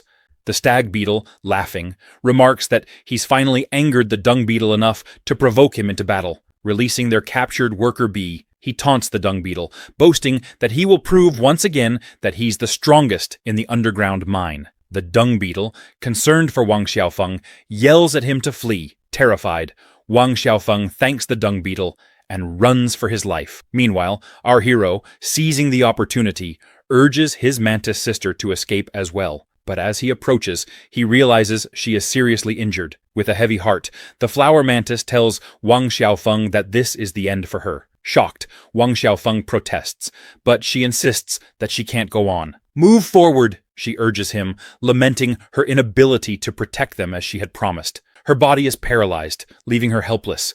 She reflects bitterly on her past, recalling how she lost her parents at a young age and survived on scraps in the underground mine. She regrets putting them all at risk due to her carelessness and failed vow to protect them. Wang Xiaofeng swears to her that he will protect everyone in the underground mine. Just then, the giant wasp reappears, mocking the group. "The weak always cling to each other," she sneers, threatening Wang Xiaofeng and the others. She orders them to surrender, warning that resistance will only invite her wrath. But before she can act, the little moth and her sister charge at the giant wasp, yelling for her to leave Wang Xiaofeng alone. Though their strength is minuscule, they manage to latch onto the wasp, covering her eyes and disrupting her vision. Infuriated, the giant wasp curses at the moth, demanding how mere food dares to challenge her. The moth, trembling but determined, urges Wang Xiaofeng to flee. Moved by his friend's bravery, Wang Xiaofeng hesitates before taking flight. "Don't worry about us," the moth cries. "Just focus on escaping." The giant wasp grows more enraged, ordering the moth to get off her face. Meanwhile, the intense battle between the dung beetle and the stag beetle rages on. The dung beetle lands a crushing blow to the stag beetle's face, taunting him. "Is this all the strength behind your so-called competitive spirit?" The stag beetle, wounded but defiant, accuses the dung beetle of betraying his loyalty to the mud wasp lord, claiming that the lord worked tirelessly to help him evolve to 2 stars. He lunges at the dung beetle, but is effortlessly stopped with a single hand. The dung beetle taunts the stag beetle, asking, "What do you know about loyalty? You slaughtered your own kin just to turn yourself into a heartless killing machine. Does that show any loyalty?" The stag beetle scoffs, though there's a hint of bitterness in his voice. Their sacrifice was necessary, yet he can't hide his frustration. He laments how wide the gap in strength is between them, even with just a 1-star difference. But before he can catch his breath, our hero, the dung beetle, delivers a majestic volley, sending the stag beetle flying. "Still as stubborn as ever," he says, challenging the stag beetle to a fight, promising to teach him a lesson on behalf of his family. Meanwhile, the giant wasp notices Wang Xiaofeng's escape and becomes desperate. She orders the stag beetle to stop fighting and go after him. "If we don't catch him, we're doomed," she yells. The stag beetle, already faltering, feels his body falling apart and marvels at the power difference between a 2-star insect and himself. The giant wasp berates him. "Are you deaf? Go after Wang Xiaofeng," she orders. Struggling to stand, the stag beetle groans, but he obeys and takes off in pursuit. The dung beetle watches him flee and, growing irritated, yells, "Where do you think you're going?" Our hero vows to chase him down, but before he can act, the giant wasp attacks him from behind with her massive stinger, commanding him to stay put. Thus begins the battle of the highest star monsters. The dung beetle winces at the sting, grumbling that his body is beginning to go numb. The other wasps, watching, are stunned by his resistance to the poison, wondering how long he can hold out. They surround him, taunting that it's time to welcome the guest. Meanwhile, the stag beetle speeds toward Wang Xiaofeng. In a flash, he is upon our protagonist, hurling curses and ordering him to stop. Wang Xiaofeng is taken aback by how quickly the stag beetle caught up. "Stop now, or don't blame me for what happens next," the stag beetle threatens, reaching out to grab him, but Wang Xiaofeng quickly dodges, taunting him to try harder. Flying in a zigzag pattern, Wang Xiaofeng dodges the stag beetle's attacks, his determination growing as he flees. The flower mantis watches in despair, praying that Wang Xiaofeng can make it. Meanwhile, Yue calls out to Wang Xiaofeng to hold on, while the moth rallies the other insects to hold back the wasps. Mao, exhausted, cries out that she can't hold on much longer and begs the stink bug for help. The stink bug encourages her to hang in there a bit longer, assuring her that reinforcements will come soon. But Mao laments, fearing they might all die here. The stag beetle, growing angrier, curses Wang Xiaofeng. "You're hard to catch," he growls. Wang Xiaofeng, almost out of stamina, struggles to shake him off, and wonders why the stag beetle is so relentless. Yet, as he pushes himself to his limits, a surge of determination fills him. Everyone is at their breaking point, he thinks. They're still resisting the mud wasps. How can I stop here? Suddenly, his body begins to spark, and as all great battles require, we're treated to a flashback. Young Wang Xiaofeng dreams of becoming a hero, holding a small doll in his hand. He tells his father, "When I grow up, I want to be a hero like Eggman and destroy all the radiation monsters on Earth." His father smiles and encourages him. "If you study hard and get into a university on Starwang, you'll be able to pilot a mecha and fight monsters alongside Eggman." Wang Xiaofeng nods eagerly. Years later, he gets into the prestigious Starwang Academy of Mechanical Engineering. Overjoyed, he shows his parents his acceptance letter. "I did it! I'm going to Starwangshi!" he exclaims. His father beams with pride, saying, "That's my boy." His mother promises a feast to celebrate, but tragedy strikes just before his departure. Monsters invade their city, and the interstellar transport system is completely shut down. Chaos reigns in the streets as terrified citizens flee for their lives. A frantic news reporter broadcasts the devastation, urging residents to take shelter. Desperate to give Wang Xiaofeng a chance at a better life, his parents spend all their savings to secure him a place on a military starship bound for Starwang. But Wang Xiaofeng refuses to leave. "How can I go to Starwang when you've spent everything on me?" he asks. "How will you survive?" Life on Starwang was grueling, and his parents' love was his only motivation to keep going. "I've already shed enough tears over this," Wang Xiaofeng thought, trying to cheer himself up. "This isn't a time travel story after all.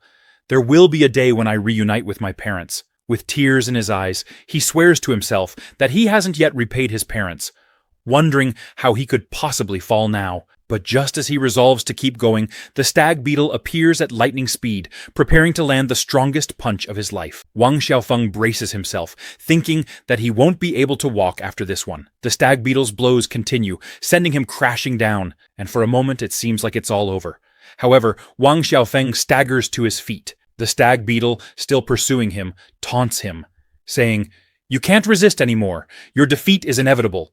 Don't end up like the commoners treated like trash." But as the stag beetle gloats, Wang Xiaofeng remembers the friends he made along the way, those he swore to protect. "They are just like me," he realizes. Filled with determination, he shouts, "I won't let that happen!" Suddenly, Wang Xiaofeng's body begins to glow, emanating a powerful energy. His fury ignites, and he declares, "I can't let that happen!" His entire body shines like the sun, casting a radiant light that stuns everyone around him. The stag beetle watches in disbelief, wondering if Wang Xiaofeng has leveled up. He panics, realizing he stands no chance against this new power. Before he can react, Wang Xiaofeng charges forward, screaming for the stag beetle to get out of his way. As Wang Xiaofeng barrels toward him, the stag beetle feels the overwhelming presence of the dragon aura from the Star Dragon clan. This is impossible, the stag beetle cries in horror, but it's too late. Wang Xiaofeng lands a devastating punch, the most powerful blow the stag beetle has ever experienced, sending him crashing to the ground. As the stag beetle falls unconscious, the battlefield falls into stunned silence. Creatures all around witness the blow, and one shouts, "Look at the sky! It's the stag beetle!" The flower mantis watches, hardly believing her eyes, wondering if Wang Xiaofeng truly defeated him. The moth and her sister cheer, exclaiming that Wang Xiaofeng is incredible and calling it a miracle. The mud wasps stare in shock, unable to comprehend what just happened. One of the giant wasps panics, ordering her forces to pursue Wang Xiaofeng and not let him escape.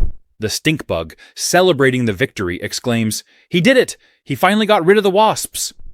Cheers erupt among the insects in the midst of battle, and Mao Mao, who had nearly given up, orders the others to stop the remaining wasps. High in the sky, Wang Xiaofeng looks down at what he just accomplished.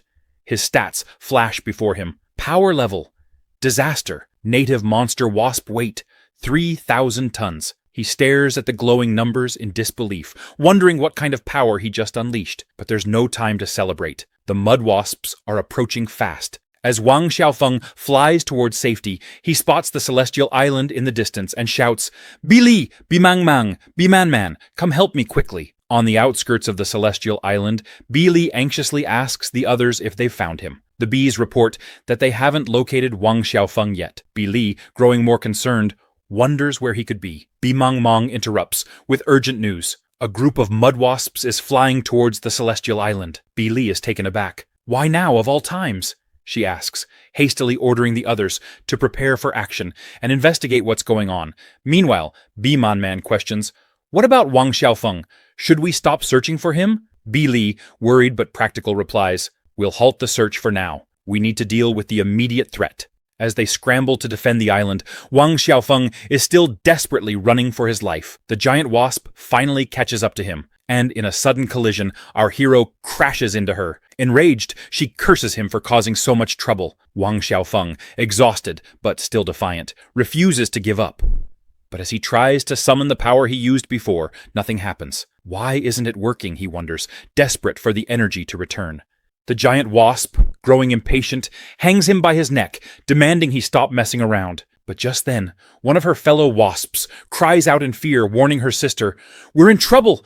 We're surrounded by the good wasps." Bili scans the approaching wasps and asks if the leader of the mud wasps is among them. Her sharp eyes catch sight of a male wasp accompanying them, an unusual sight for the wasp clan. With a serious tone, the blonde wasp demands an explanation. The giant wasp, visibly nervous, stammers, "It's a misunderstanding. We were just trying to entertain him." Meanwhile, Wang Xiaofeng pleads with Bili for help, explaining, "They kidnapped me and forced me to have children with them. Please save me." Outraged, the blonde wasp orders her forces to arrest the mud wasps and demands they drop their weapons. The giant wasp watches in terror as spears are pointed at her and her sisters. On another side of the battlefield, creatures captured by the wasps are being led away. They lament their defeat, wondering if the Yellow Bee clan will come to save them. The stink beetle tries to comfort Mao Mao, insisting that the dung beetle will come because he's a reliable insect. However, both the dung beetle and the flower mantis have been captured as well. Mao Mao, trembling with fear, wonders if they will be fed to the larvae. Frustrated, the stink bug insists again that Wang Xiaofeng will save them. Just then, Yue spots something in the distance and asks her brother to look. The little moth wonders aloud what it could be. Yue squints and exclaims, "It's a group of wasps approaching." Wang Xiaofeng, leading the group of yellow wasps, approaches the creatures who had been captured. "I'm sorry for the wait," he calls out, "but I'm back, and I've brought the Yellow Wasp clan to save us." Cheers erupt as Wang Xiaofeng and the Yellow Wasp clan arrive to rescue the prisoners. Wang Xiaofeng rushes to the moth and her sister, asking if they are all right. He apologizes for being late, acknowledging that they must have suffered while waiting for him. The moth shakes her head and replies, "It's nothing. We knew you'd come through." But then she notices something on his chest and asks, "What is that thing stuck to you?" Wang Xiaofeng looks down, surprised. I didn't even notice it, he says, trying to remove the object. But no matter how hard he tries, it won't come off. Confused, he remarks, "That's strange." Mao Mao suddenly screams in fright. Wang Xiaofeng looks at her and asks, "Mao Mao, what's wrong?" Shaking with fear, Mao Mao exclaims, "That thing on your chest, it's the royal seal." The wasps around them stare in astonishment, their eyes wide at the sight of the royal seal on Wang Xiaofeng's chest. Bili, the leader of the yellow wasp clan, nods slowly. "Now that you mention it, it does resemble the royal seal." Wang Xiaofeng, utterly bewildered, asks, "What the hell is the royal seal?" The moth, steady and composed, begins to explain, "According to legend, a monster with royal qualities will have the royal seal appear on their chest once they are recognized by the will of the universe. This seal grants the bearer unique abilities and the power to protect their people." As she speaks, the image of a golden drone with a bright mark on its chest floats in space, glowing under an intense light. "A creature with the royal seal is destined for greatness," the moth continues, "with powers granted by the will of the universe." Wang Xiaofeng stares at her, still in disbelief. "So I'm really that powerful?" he asks, tentatively. The little moth nods with conviction. "Yes, there's no doubt." Wang Xiaofeng pauses, remembering when his chest felt warm during the fight with the stag beetle and the strange power he unleashed. "So that was the royal seal's power?" he mutters. The moth nods again. "You must have used the power of the royal seal to defeat the stag beetle." Wang Xiaofeng, still processing the revelation, thinks of Queen Bee, the leader of the wasp clan, and wonders aloud if she has something similar on her chest. One of the worker bees speaks up, "In the world of wasps, only female wasps can become queens. It's strange that a male wasp like you has the royal seal." The moth, thoughtfully considering this, nods in agreement. "It is strange," she says. "But perhaps the will of the universe has chosen you for a unique purpose, Wang Xiaofeng." Bi Li steps forward, calming the situation and saying, "The Queen Bia is concerned about Wang Xiaofeng and has asked him to return." The blonde wasp, still stern, reminds Wang Xiaofeng, "We haven't settled our score yet. I told you not to run off until I dealt with you." As they prepare to return home after the long adventure, the blonde wasp extends an invitation.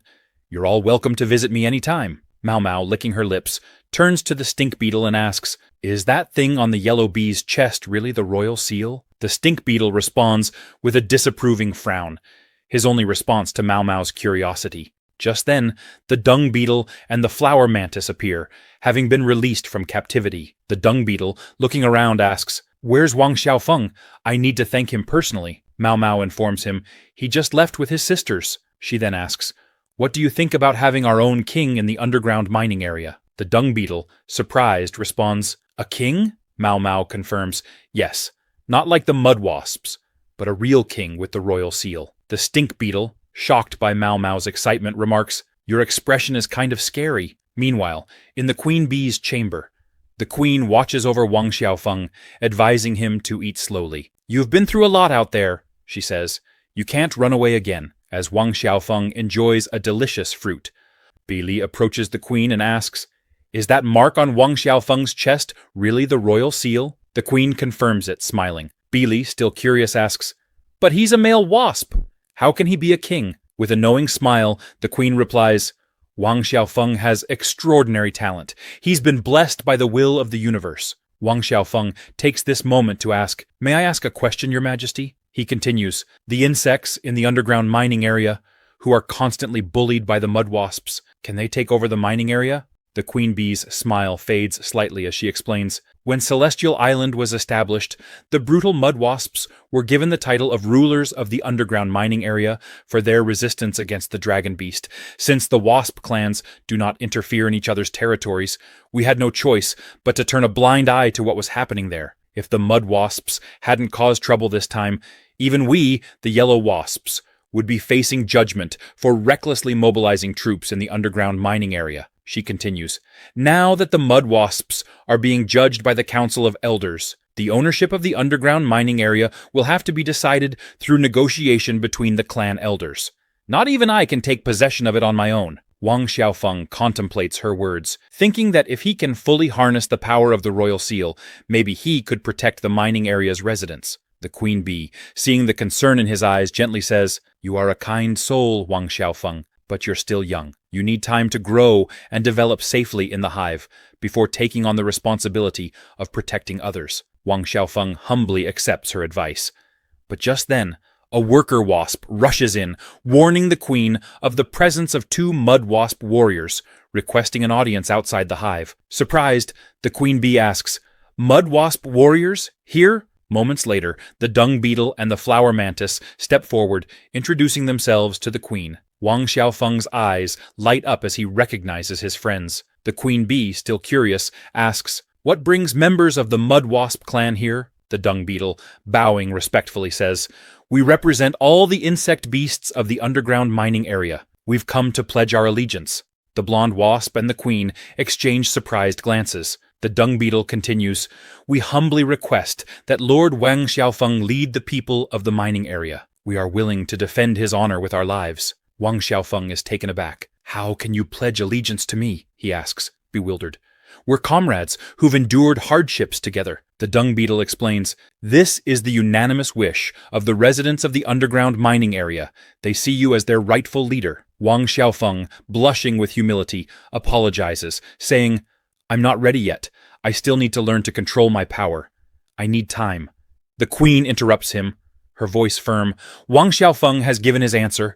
You may leave now." The dung beetle and the flower mantis bow deeply, acknowledging their hasty request. Back in the underground mining area, Mao Mao reflects on Wang Xiaofeng's response. "It didn't sound like a refusal," she muses, "but it wasn't exactly an acceptance either." The stink beetle, still worried, asks, "Do you really think we're good enough to pull this off?" The moth reassures him, saying, "Wang Xiaofeng isn't the kind of insect to turn his back on us." Mao Mao, however, sighs in frustration. "It won't be easy to get the Yellow Wasp clan to take over the underground mining area," she laments. Since Plan A didn't work, Mao Mao thinks to herself, "We'll have to go with Plan B." Curious, Yue asks, "What's Plan B?" Mao Mao, grinning mischievously, replies, "As the most beautiful insect in the mining area, I'll just use a little charm to make the yellow wasp fall into my hands." It's foolproof. Her declaration is met with heavy disappointment from everyone around. Mao Mao, confused by their silence, questions them. "Why aren't any of you saying anything?" The other creatures ignore her, and Mao Mao sulks, kicking her feet in the background. The moth suggests, "Maybe we should just ask Wang Xiaofeng directly about the situation." The dung beetle nods in agreement. Guessing won't help. Now, inside the Dragon King's chamber, Wang Xiaofeng floats unconscious in a pool of viscous liquid. He opens his eyes and panics when he realizes he's submerged, thrashing about to avoid drowning. But then he realizes he can breathe normally, and as he examines his arm, he's overjoyed to see that it's been fully regenerated. As he turns his head, he notices something colossal looming behind him. Wang Xiaofeng lets out a scream and desperately tries to swim away from the Dragon King. After escaping the liquid, he wonders if the monster didn't chase him, because it was too injured. Wang Xiaofeng celebrates his survival for another day, and as he puts on his clothes, he looks at the pool of water and remarks, "This must be where the monster regenerates its flesh. That's incredible." Admiring his new arm, Wang Xiaofeng realizes that the liquid not only healed his injury, but has also strengthened his entire body. However, he notices a strange mark on his arm that unsettles him. With a mischievous grin, he wonders if his body has truly been enhanced. He glances around to ensure no one is watching and begins to admire his new physique. Just then, a strange noise catches his attention. Wang Xiaofeng spots a giant blue monster in the cave, devouring chunks of meat. Frightened by its immense size, Wang Xiaofeng decides that, for now, it's safer to stay hidden inside the cave. Half an hour later, the giant blue monster yawns, causing the cave to shake. Wang Xiaofeng wonders if it's an earthquake, but soon realizes the monster is just settling down to sleep. As it lies down near its food, Wang Xiaofeng sees his opportunity to escape. However, his stomach growls, and he can't help but notice how good the meat smells. "I haven't eaten in a long time," he murmurs, "but the food is just too tempting." He sighs, lamenting that the meat is too high up for him to reach, and wishes for a ladder. Then, he notices pieces of meat slipping from the monster's mouth. The world of dragons is so vast that even a small leftover piece of meat is larger than Wang Xiaofeng himself. When a chunk of meat finally falls to the ground, Wang Xiaofeng celebrates, "Woohoo! Time to feast!" He picks up the piece and begins eating, savoring its rich flavor. "It's so fragrant and tender," he says, between bites, unable to stop eating. A few moments later, Wang Xiaofeng, now with a swollen belly, groans, "I'm so full!" But his satisfaction is short-lived. Out of nowhere, he feels a sharp pain in his stomach. It's as if his body is burning from the inside. He panics, fearing he might explode. Blood begins to trickle from his nose. Warning, a message flashes in his mind. The meat of the 5-star disaster-level volcanic bull is rich in energy. Do not overeat. Meanwhile, back in the hive, Wang Xiaofeng is abruptly awakened by a worker wasp, who tells him to hurry up and get to class. At the Sky Island Bee Academy, he observes rows of bees gathering for lessons. The instructor warns the students that combat is the most important skill for worker bees. Wang Xiaofeng watches the large number of bees, wondering if he'll be participating in the classes too. Bi Li approaches and explains that the worker bees are receiving basic education, but as for Wang Xiaofeng, she will be training him personally. Bi Meng, standing nearby, whispers to Wang Xiaofeng, "Watch out for Bi Li. She's a tough trainer, and after what happened yesterday, she's in a bad mood." Wang Xiaofeng, now nervous, questions Bi Meng. "Wait, what happened yesterday?" Bi Li, clearly irritated, glares at Wang Xiaofeng. "Why are you still standing there?" she snaps, brandishing her spear. "If you don't start focusing, I'll show you what real discipline looks like." Terrified, Wang Xiaofeng scrambles to dodge her attacks, barely keeping up with her relentless strikes. Bi Li, growing increasingly annoyed, lashes out again, her spear slicing through the air as she urges him to concentrate. One of the nearby bees, witnessing the scene, exclaims, "Look, there's a little male bee fighting with Sister Feng Li." The young worker bees are captivated, their eyes wide with admiration. "He's so cool," they cheer. Bi Meng, impressed by Wang Xiaofeng's agility, asks, "Is he really that strong? He's dodging all of Feng Li's attacks." Another bee agrees, remarking, "It's incredible, especially since this is his first training session since he emerged." The worker bees begin to cheer for Wang Xiaofeng, rallying behind him. Wang Xiaofeng, still dodging blows, wonders why it's suddenly so chaotic around him.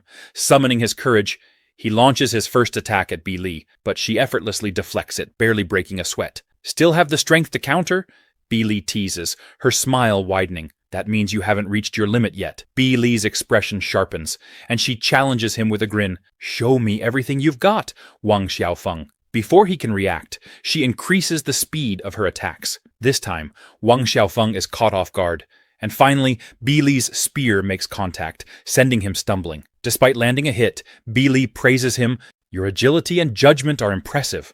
"I'm truly impressed." The nearby worker bees, excited by the praise, shout, "Wang Xiaofeng is amazing. Even Sister Feng Li praised him." Wang Xiaofeng, blushing shyly, thanks them. "I still have a long way to go," he says modestly, recalling the skills he had honed at martial arts school. "That training really helped me out here." The blonde wasp announces the end of the first stage of the course, and prepares everyone for the second stage. Wang Xiaofeng, still catching his breath, wonders what the next challenge will be. In the outer city of Celestial Island, Bi Li remarks to the other wasps, "It's been a few days since the last cleanup, and the dragon beasts are back."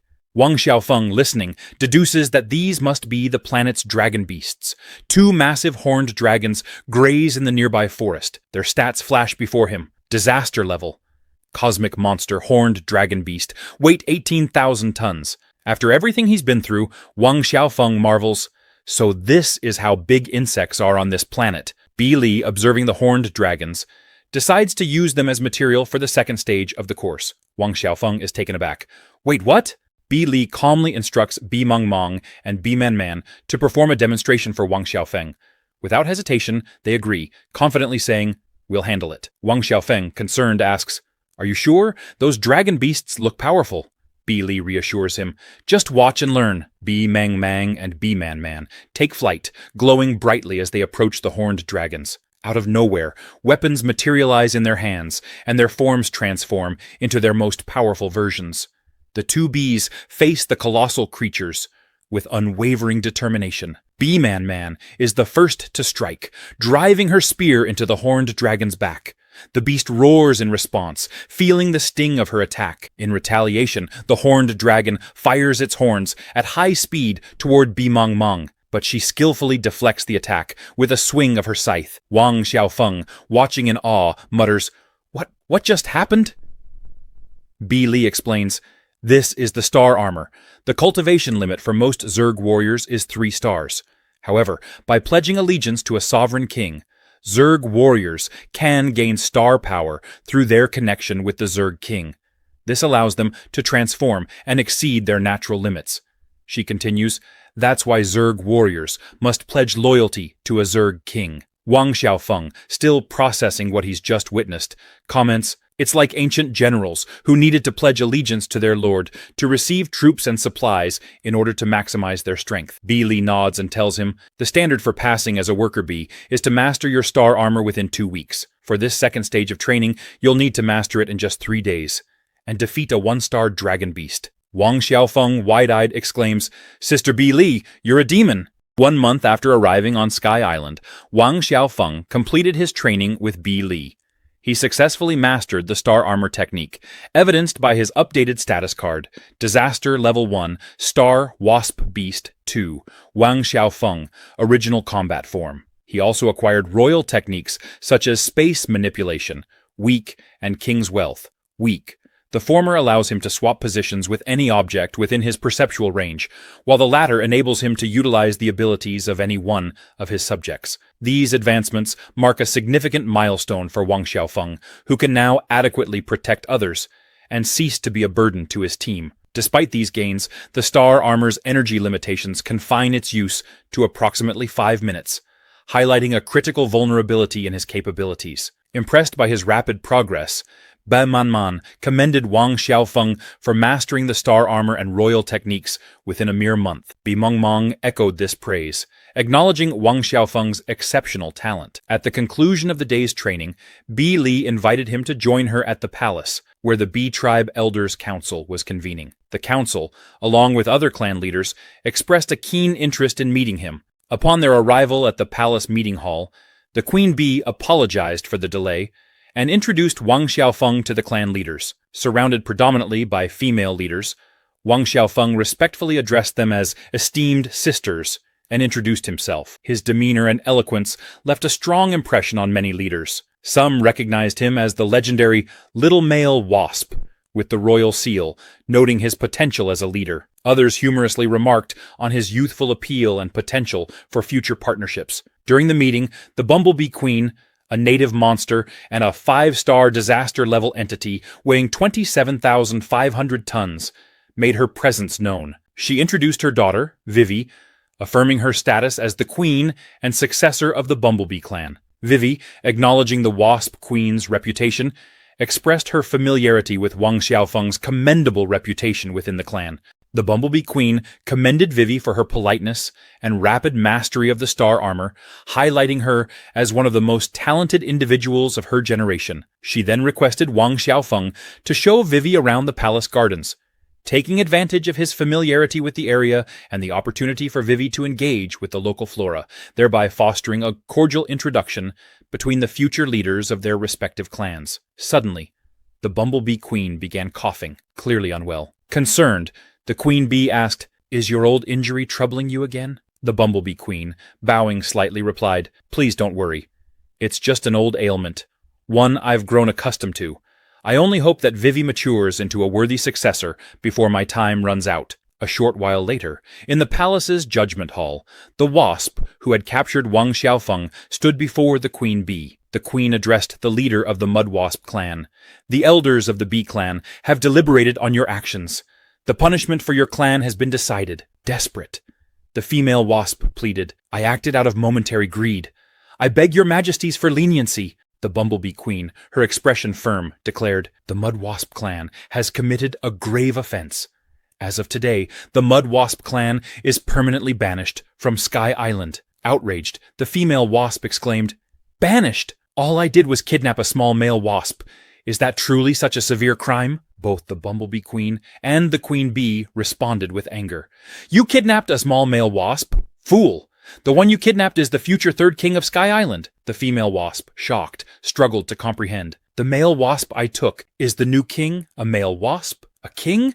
There must be some mistake." Meanwhile, in the palace's rear garden, Princess Vivi was delighted by the sight of so many beautiful flowers. Wang Xiaofeng, plucking a flower, handed it to her, causing her to blush. "Is he trying to confess to me?" she wondered. But Wang Xiaofeng simply said, "This is a red flower. It's quite tasty."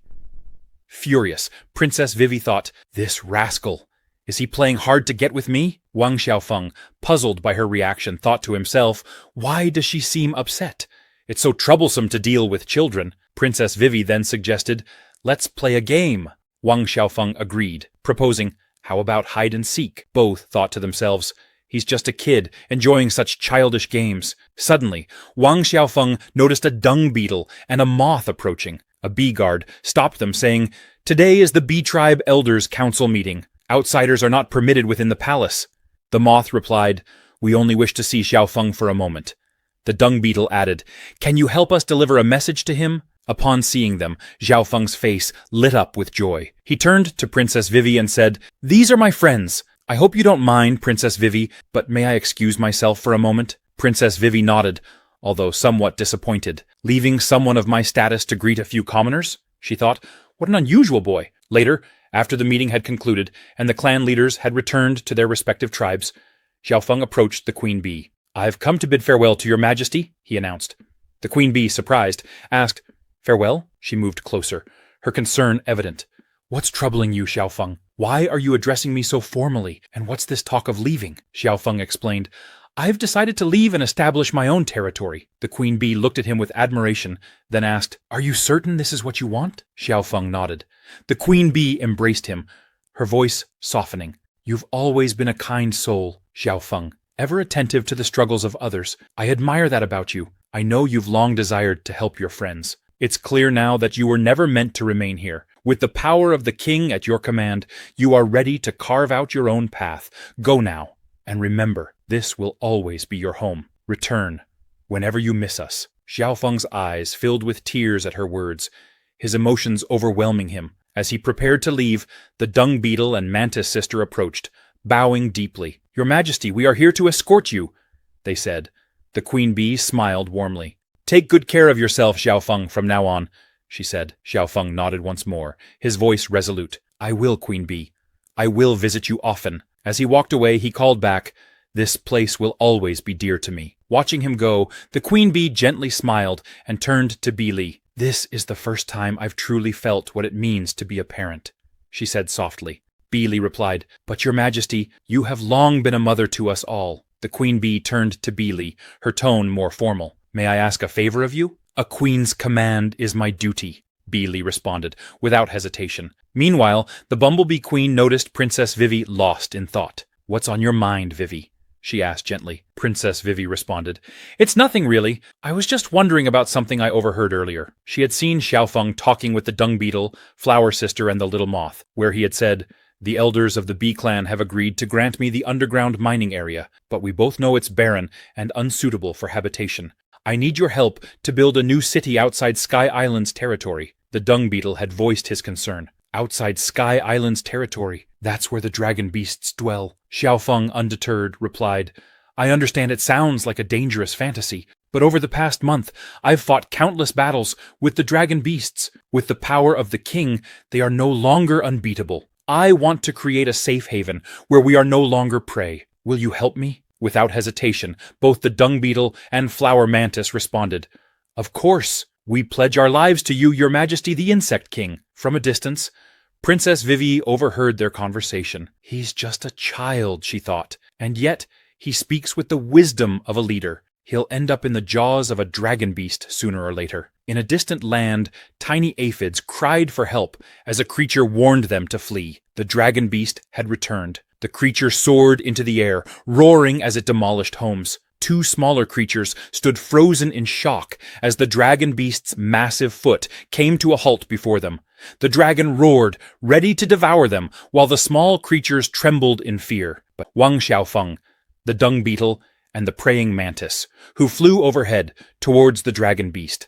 Wang Xiaofeng shouted for the beast to stop, declaring he would not allow it to harm his people. Suddenly, his body began to glow with an intense light, like the sun itself. The dragon beasts watched in awe, stunned by the sheer brightness. Wang Xiaofeng called out to the dung beetle, "Tucan, your opponent is here." He activated his star armor weapon, praying mantis ability, Blade, then star armor weapon, dung beetle ability, giant strength, resistant armor. Wang Xiaofeng faced the dragon beast and demanded it release the aphids, challenging it boldly. "If you have the courage, come and get us." The tusked dragons took to the sky, flying straight towards them. The dung beetle, prepared for battle, meeting the dragon head-on. With his immense strength, he caught the beast's attack with his bare hands, absorbing the impact and grabbing its tusks. With remarkable force, Toucan swung the dragon around, colliding it with another. The flower mantis dashed forward, attacking with precision. The tusked dragons, overwhelmed, fell immobilized. The flower mantis sprinted at high speed, but slowed upon sensing the danger ahead. As the massive dragon descended towards the helpless aphids, their cries for help echoed. Startled, the flower mantis hesitated. But Wang Xiaofeng stepped forward. "Leave this to me," he said confidently. Transforming, Wang Xiaofeng activated his star armor weapon in dung beetle mode. Utilizing his spatial control abilities, he rescued the aphids just as a tusked dragon attempted to strike. The creatures were stunned, confused by their sudden change in location. With his giant strength now activated, Wang Xiaofeng grasped the dragon beast with ease, restraining its movements. "Are you all right?" he asked the aphids. Relieved, they gratefully thanked the insect king for saving them. In the underground aphid village, one of the creatures announced to the residents that it was the insect king who had saved them.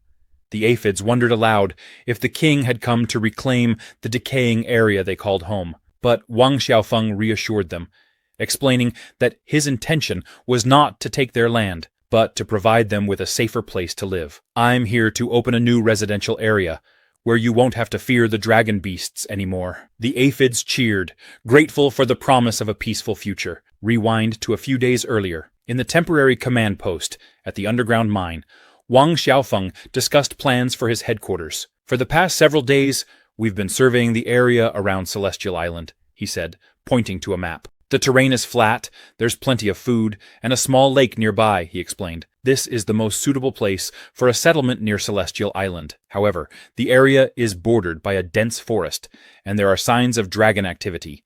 Investigating further could be incredibly dangerous and time-consuming." The dung beetle suggested that her tribe might be able to assist in the investigation. Curious, Wang Xiaofeng asked, "What tribe are you referring to?" The flower mantis interjected with a smile, "You'll find out when the time comes." Soon after, Wang Xiaofeng wrinkled his nose in disgust, complaining about the foul stench in the area. "Why are we here?"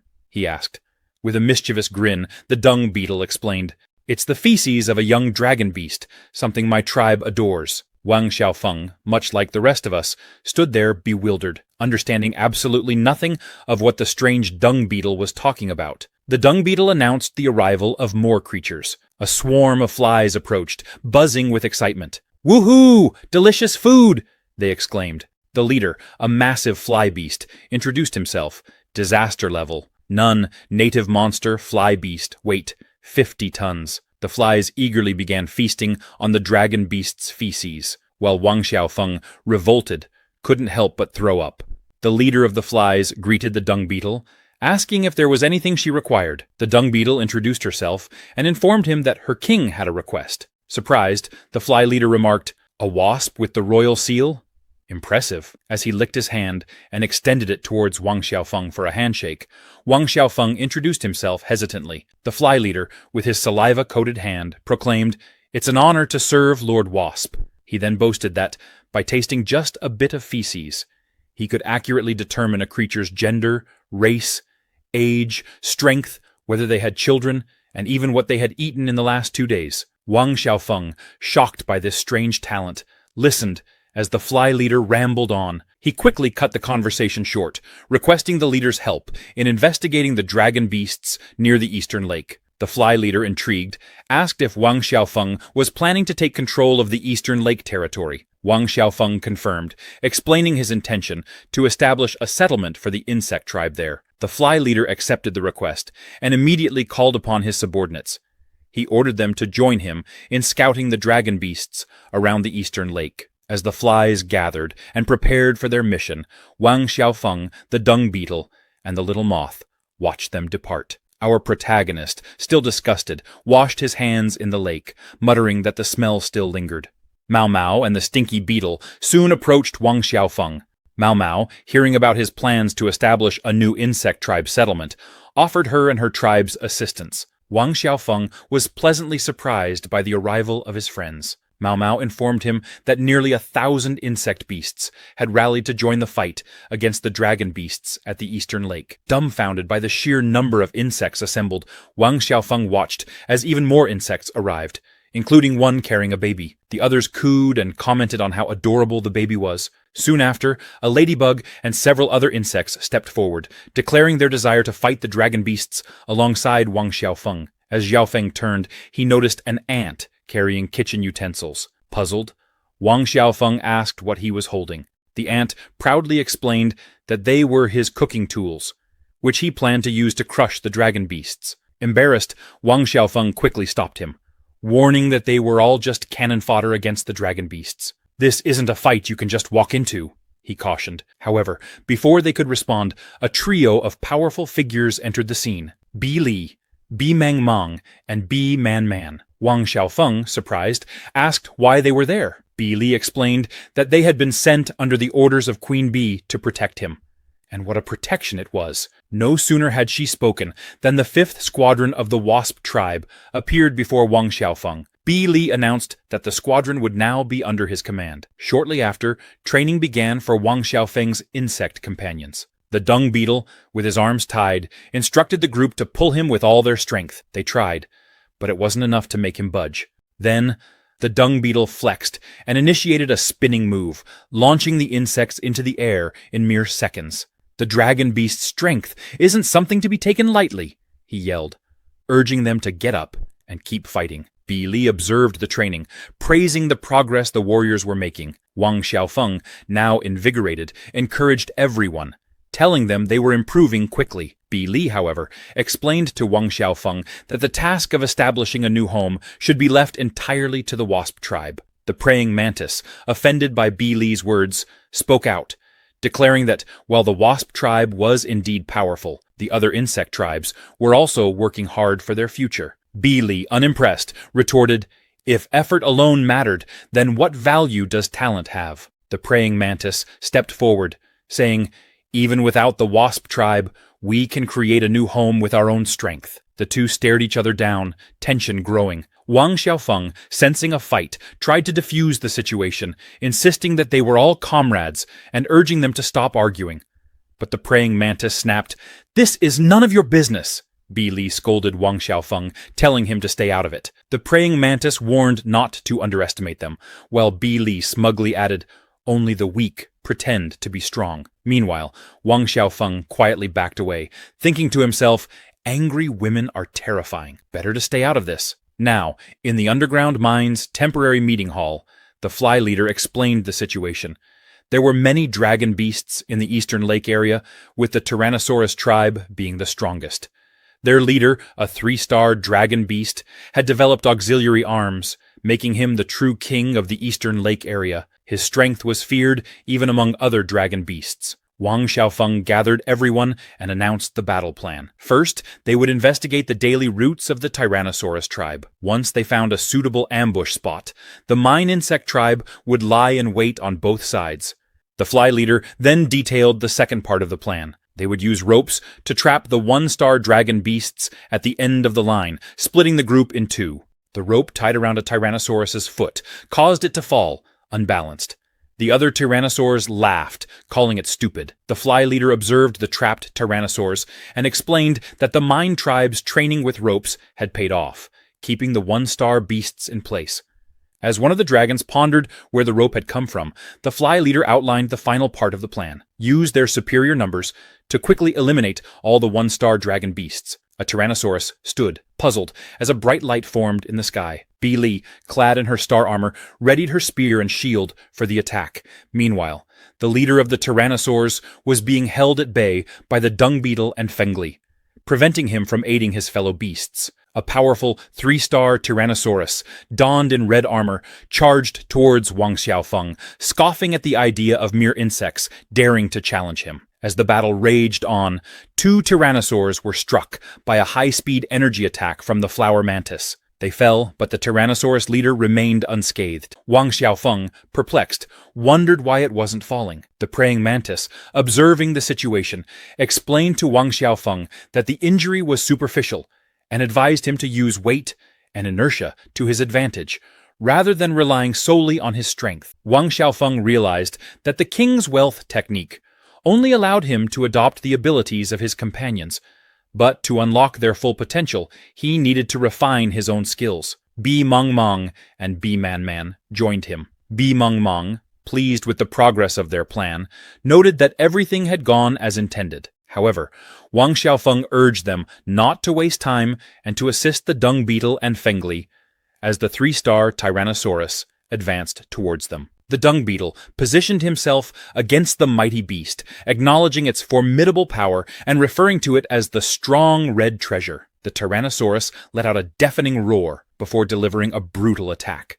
Despite the blow, the dung beetle skillfully minimized the damage and taunted the beast for being too slow. Bi Li launched an assault on the Tyrannosaurus with her spear, but the monster easily deflected the attack. Mocking the wasp tribe, it claimed they weren't as formidable as the rumors suggested. The Tyrannosaurus advanced again, scoffing at the notion that the wasp tribe, once feared for its strength, could pose any real threat. Bi Li struggled to maintain her defense, gritting her teeth as the Tyrannosaurus jeered, asking if her star power had run out. Just as things seemed grim, the dung beetle landed a solid punch on the Tyrannosaurus's snout. But the beast quickly recovered, dismissing the attack as superficial. The battle had reached its peak.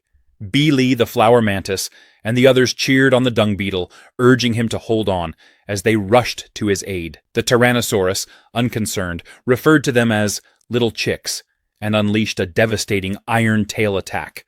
The impact sent Bi Li, Bi Mang Mang, and the praying mantis reeling, leaving them dazed. The dung beetle warned Wang Xiaofeng that he was still no match for the Tyrannosaurus, and that he should retreat immediately. Confused and unsure of what to do, Wang Xiaofeng hesitated. The Tyrannosaurus smugly assured them that after dealing with Bi Li and the others, Wang Xiaofeng would be next. Wang Xiaofeng assessed the situation and realized that even with their combined efforts, they were on the verge of losing. He analyzed the stats of the dung beetle and Bi Li: attack, defense, range, speed, and star power, displayed on detailed graphs in his mind. He concluded that the dung beetle was a tank, best suited for frontal combat, while Fengli was balanced, with no significant weaknesses. The issue, he determined, was the lack of coordination. Wang Xiaofeng then reviewed the stats of the flower mantis, Bi Man Man, and Bi Meng Meng, noting that with the flower mantis's speed, Bi Man Man's long-range support, and Bi Meng Meng's talent for surprise attacks, the tide of battle could turn if they worked together. With a determined expression, Wang Xiaofeng declared, "I know how to defeat the Tyrannosaurus." His companions looked at him in surprise. Wang Xiaofeng explained that they needed to collaborate, combining their unique abilities to form a cohesive strategy. The dung beetle, confused, asked, "Collaborate?" Wang Xiaofeng elaborated that each of them possessed unique strengths, and by working together as a team, they could become unstoppable. He then activated his dung beetle mode, confident that, united, they would achieve victory. Bi Li, Bi Meng Meng, Bi Man Man, the flower mantis, the dung beetle, and Wang Xiaofeng positioned themselves to face the Tyrannosaurus once more. Observing the group of insects, the Tyrannosaurus, unfazed, challenged them arrogantly. "Interesting," it said. "Let's see what you can do." Wang Xiaofeng instructed the dung beetle to absorb the next attack from one of the horned dragons.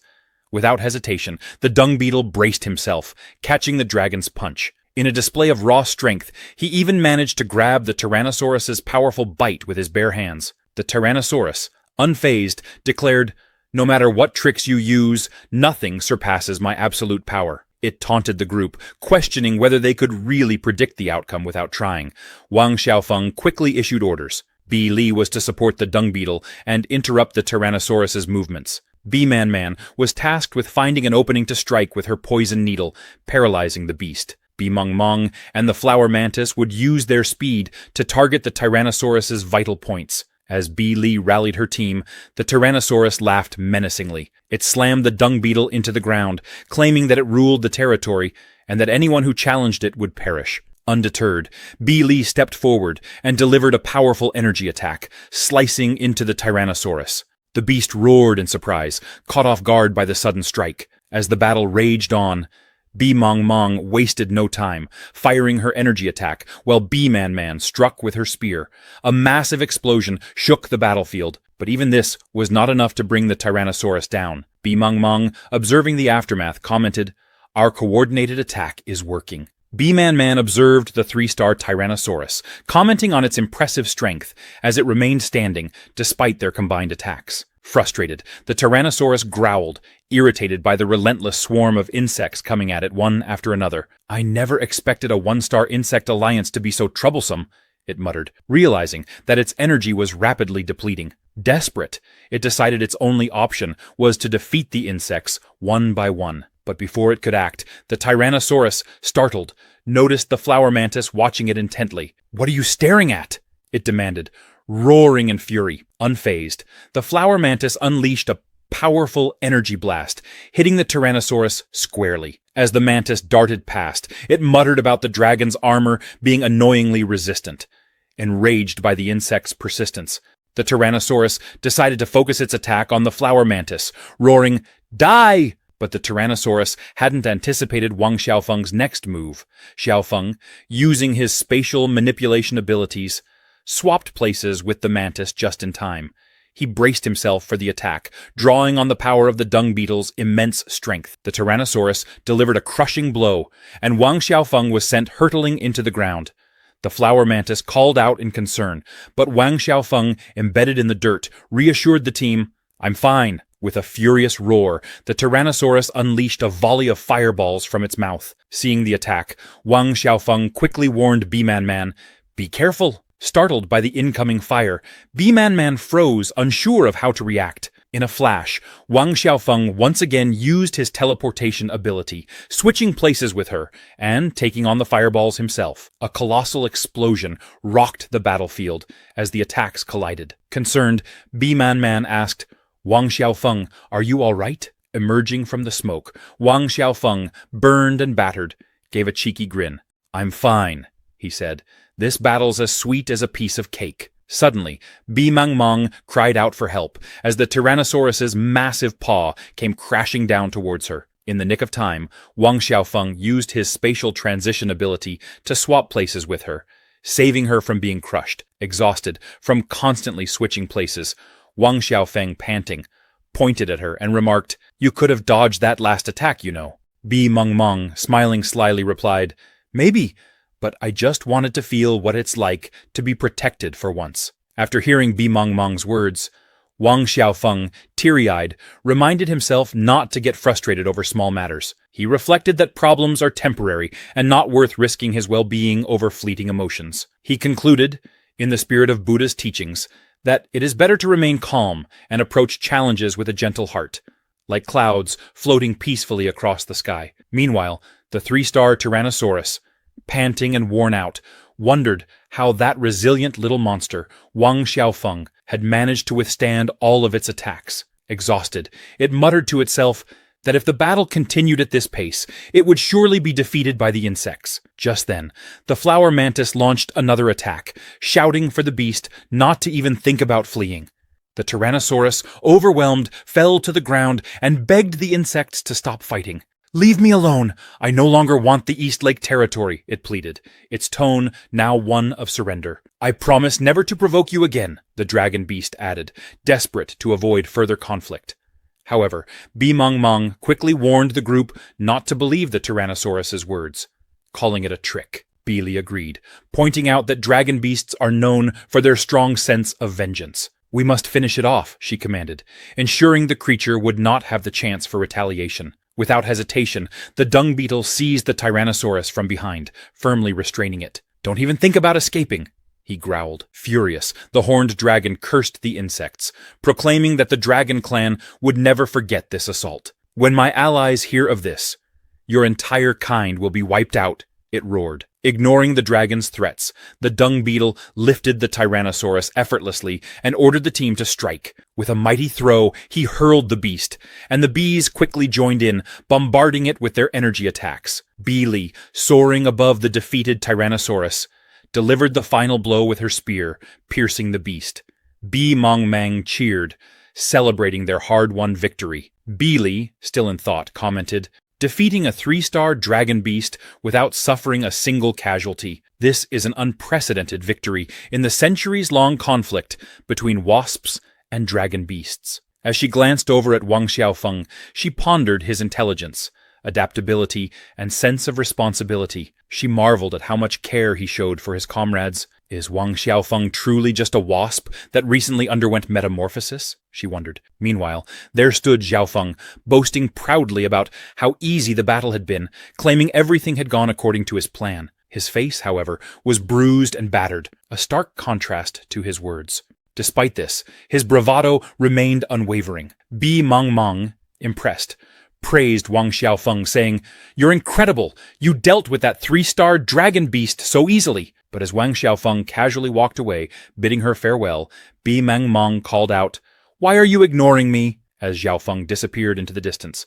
Leaving her behind, Bi Mangmang, with a humble expression, apologized for her earlier behavior. She asked for forgiveness, her tone sincere. Now, at East Lake, the creatures marveled at the breathtaking beauty of the place. Wang Xiaofeng stood before them, gazing proudly at the lake. "From this day forward, this will be our new home," he declared. The excitement was palpable.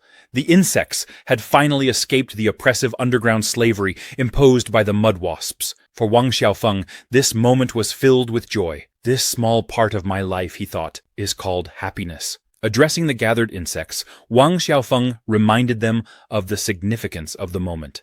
"This is the first territory conquered by insects outside of Celestial Island. History will remember this day," he said. He explained that the land, once stolen by the dragon beasts centuries ago, would finally be reclaimed. Wang Xiaofeng raised his voice in triumph. "Everyone is free to choose a piece of land and build their new home here. This place will become our Eden." Before he could finish his speech, the insects erupted into cheers and rushed towards the new territory, eager to claim their plots of land. One insect shouted, "Hurry, or the best spots will be taken!" Caught in the middle of the stampede, Wang Xiaofeng called after them, "Wait a minute, I wasn't finished," but his pleas went unheard as the insects scattered, too excited to pay attention. Defeated, Wang Xiaofeng sighed and muttered to himself, "I guess they didn't understand a word of my speech. They just wanted to choose their lands." The moth and her sister approached the poor, crushed Wang Xiaofeng. "Poor guy," they remarked, sympathizing with their overwhelmed leader.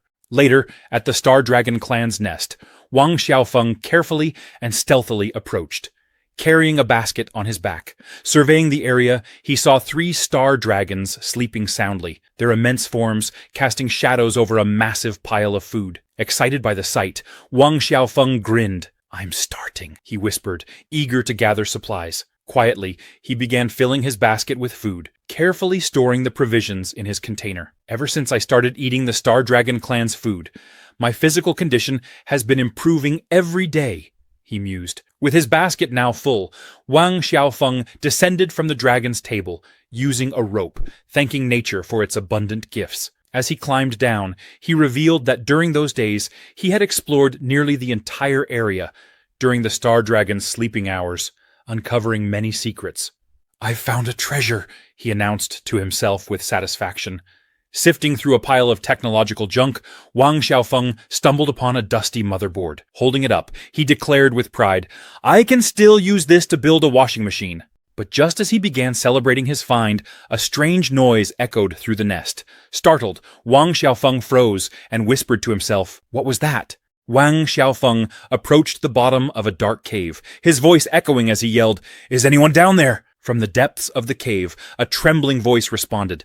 It was Princess Wei Wei, scared and crying. Hearing the voice of another person, she felt a surge of hope and got to her feet. "I'm Vivi, the 133rd princess of the Galactic Empire," she announced, her voice a mixture of pride and desperation. "Wait a minute, Princess Vivi?" Wang Xiaofeng thought skeptically. "Does this crazy woman have 2 bodies?" Without missing a beat, Princess Wei Wei ordered him, "Save me immediately! I'll reward you with 500,000 star coins." Wang Xiaofeng, balancing a basket of food in his hands, glanced down at the princess. Her demeanor had changed dramatically. She had gone from crying to barking orders the moment she saw him. Shaking his head, he walked away, pretending not to notice her, even as her pleas grew louder. "I'll raise it to 1,000,000. Please don't leave me," Princess Wei Wei begged, her voice echoing in the cave. Looking at his list of goals, Wang Xiaofeng murmured to himself, 100 friends? Check. A 1,000 square meter house? Not yet. Excited, he realized that the seemingly impossible goals from the insect beast world might actually be achievable. However, his mood darkened as he muttered, but the last two, impossible. I can't marry an insect beast. My parents would faint. Suddenly, a devilish version of himself appeared behind him, smirking. There's already a woman right there, the devil teased. Wang Xiaofeng spun around, startled. No way! I saved her once, and she abandoned me without a second thought. Why would I marry such a malicious woman? The devil shrugged. She lives for thousands of years. You'll only live for a few decades. What does it matter if she cheats on you after you die? That's not the point, Wang Xiaofeng snapped. The devil pressed on. Are you sure she didn't have a reason for abandoning you? Could you really let her die because of a misunderstanding? Wang Xiaofeng hesitated, conflicted. The devil's voice turned sharp. There are only 2 humans in this dragon's den. If you don't save her, what will happen to her? Frustrated, Wang Xiaofeng threw a rope down into the cave. Princess Wei Wei, sitting dejectedly at the bottom, looked up in surprise. Hold on tight, Wang Xiaofeng called. I'll pull you up. Princess Wei Wei grabbed the rope and began climbing. As she ascended, recognition dawned on her. Wang Xiaofeng? She gasped. I'm sorry for the nonsense I said before. Don't say anything more, Wang Xiaofeng replied. Just give me your hand. Princess Wei Wei grabbed his hand, bowing slightly. You're really a good... She started, but then her eyes widened. Ghost! She screamed, losing her balance. Huh? Wang Xiaofeng blurted, startled, as Princess Wei Wei slipped. Acting quickly, he caught her hand before she fell. Hold on tight, he urged, pulling her up with him as he climbed the rope. Once they were safe at the top, Wang Xiaofeng warned her, the dragon beasts are resting. Be quiet. Some time passed, and Princess Wei Wei began eating the food Wang Xiaofeng had gathered, her appetite seemingly endless. You're really incredible, she said between bites.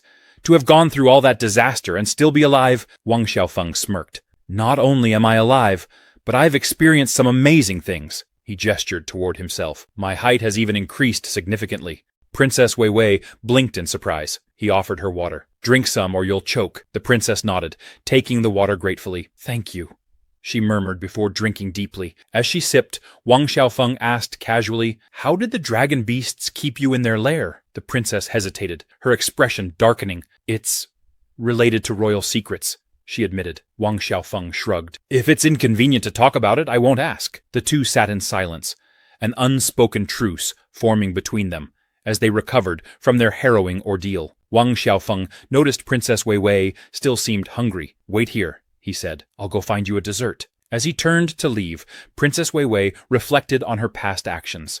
I was so excessive with him, she thought, yet he holds no grudges, and saved me again. Compared to him, she questioned her own character. Wang Xiaofeng, she called out suddenly. He turned, confused. What is it now? She began removing her clothing. Startled, Wang Xiaofeng covered his eyes with his hands. Hey, it wasn't in the plans, but this progress is way too fast. To his surprise, she stopped. It's my royal mark, she explained, pointing to a faint insignia on her skin. Royal mark? Wang Xiaofeng asked, confused. I didn't know humans could have something like that. Princess Wei Wei explained. The royal mark signifies those qualified to inherit the Galactic Empire. It also attracts powerful monsters. Consuming the flesh of someone with the mark greatly enhances a monster's power. Wang Xiaofeng frowned. So, why were you here in the first place? Princess Wei Wei sighed. Originally, I planned to use my royal mark to attract monsters. Then, with the outpost's forces, we'd eliminate them in one fell swoop, boosting my political influence. But the outpost was too fragile. When the situation spiraled out of control, I panicked and fled with the spaceship. I only realized my mistake too late. She approached Wang Xiaofeng, bowing slightly. I've made terrible mistakes. I'll do anything to make it up to you. Please forgive me. Wang Xiaofeng tilted his head. She nodded eagerly. As long as you can get me out of here alive, I'll do whatever you want. Just say the word. Scratching his head, Wang Xiaofeng sighed. Fine. I'll do my best to protect you. Changing the subject, he handed her a slushie. Here, try this. It's my new creation. Princess Wei Wei's eyes widened in surprise. A slushie? Where did you get ice? Wang Xiaofeng grinned. From the fridge, of course. You built a fridge in a dragon's lair? She asked incredulously. That's amazing. Well, Wang Xiaofeng began, scratching his head. There's a robot graveyard nearby. I scavenged parts from there to make things. Princess Wei Wei lit up. Take me there immediately. It could be our chance to escape. Hand in hand, they made their way to the robot graveyard. Upon arrival, Wang Xiaofeng gestured to the mountain of shattered robot parts. "This is the place. The spoils of war from a dragon." Princess Wei Wei looked around, astonished. "These are level 5 or higher robots. Even damaged, with a few parts we could build something capable of getting us out of here." She turned to Wang Xiaofeng with excitement. "Can you build a robot with these parts?" Adjusting his glasses, Wang Xiaofeng looked at her, perplexed. "Each part weighs tons. Without special equipment, it's impossible to move them. I'm not a monster." As he started walking away, Princess Wei Wei called after him. "Where are you going?" Pausing mid-step, an idea struck him. "Wait, monster!" Moments later, Wang Xiaofeng activated his wasp form. Floating in the air, surrounded by a radiant aura, he shouted, "Spatial domination!" Shrinking in size, he reverted to his human form, marveling at his discovery. "It worked!"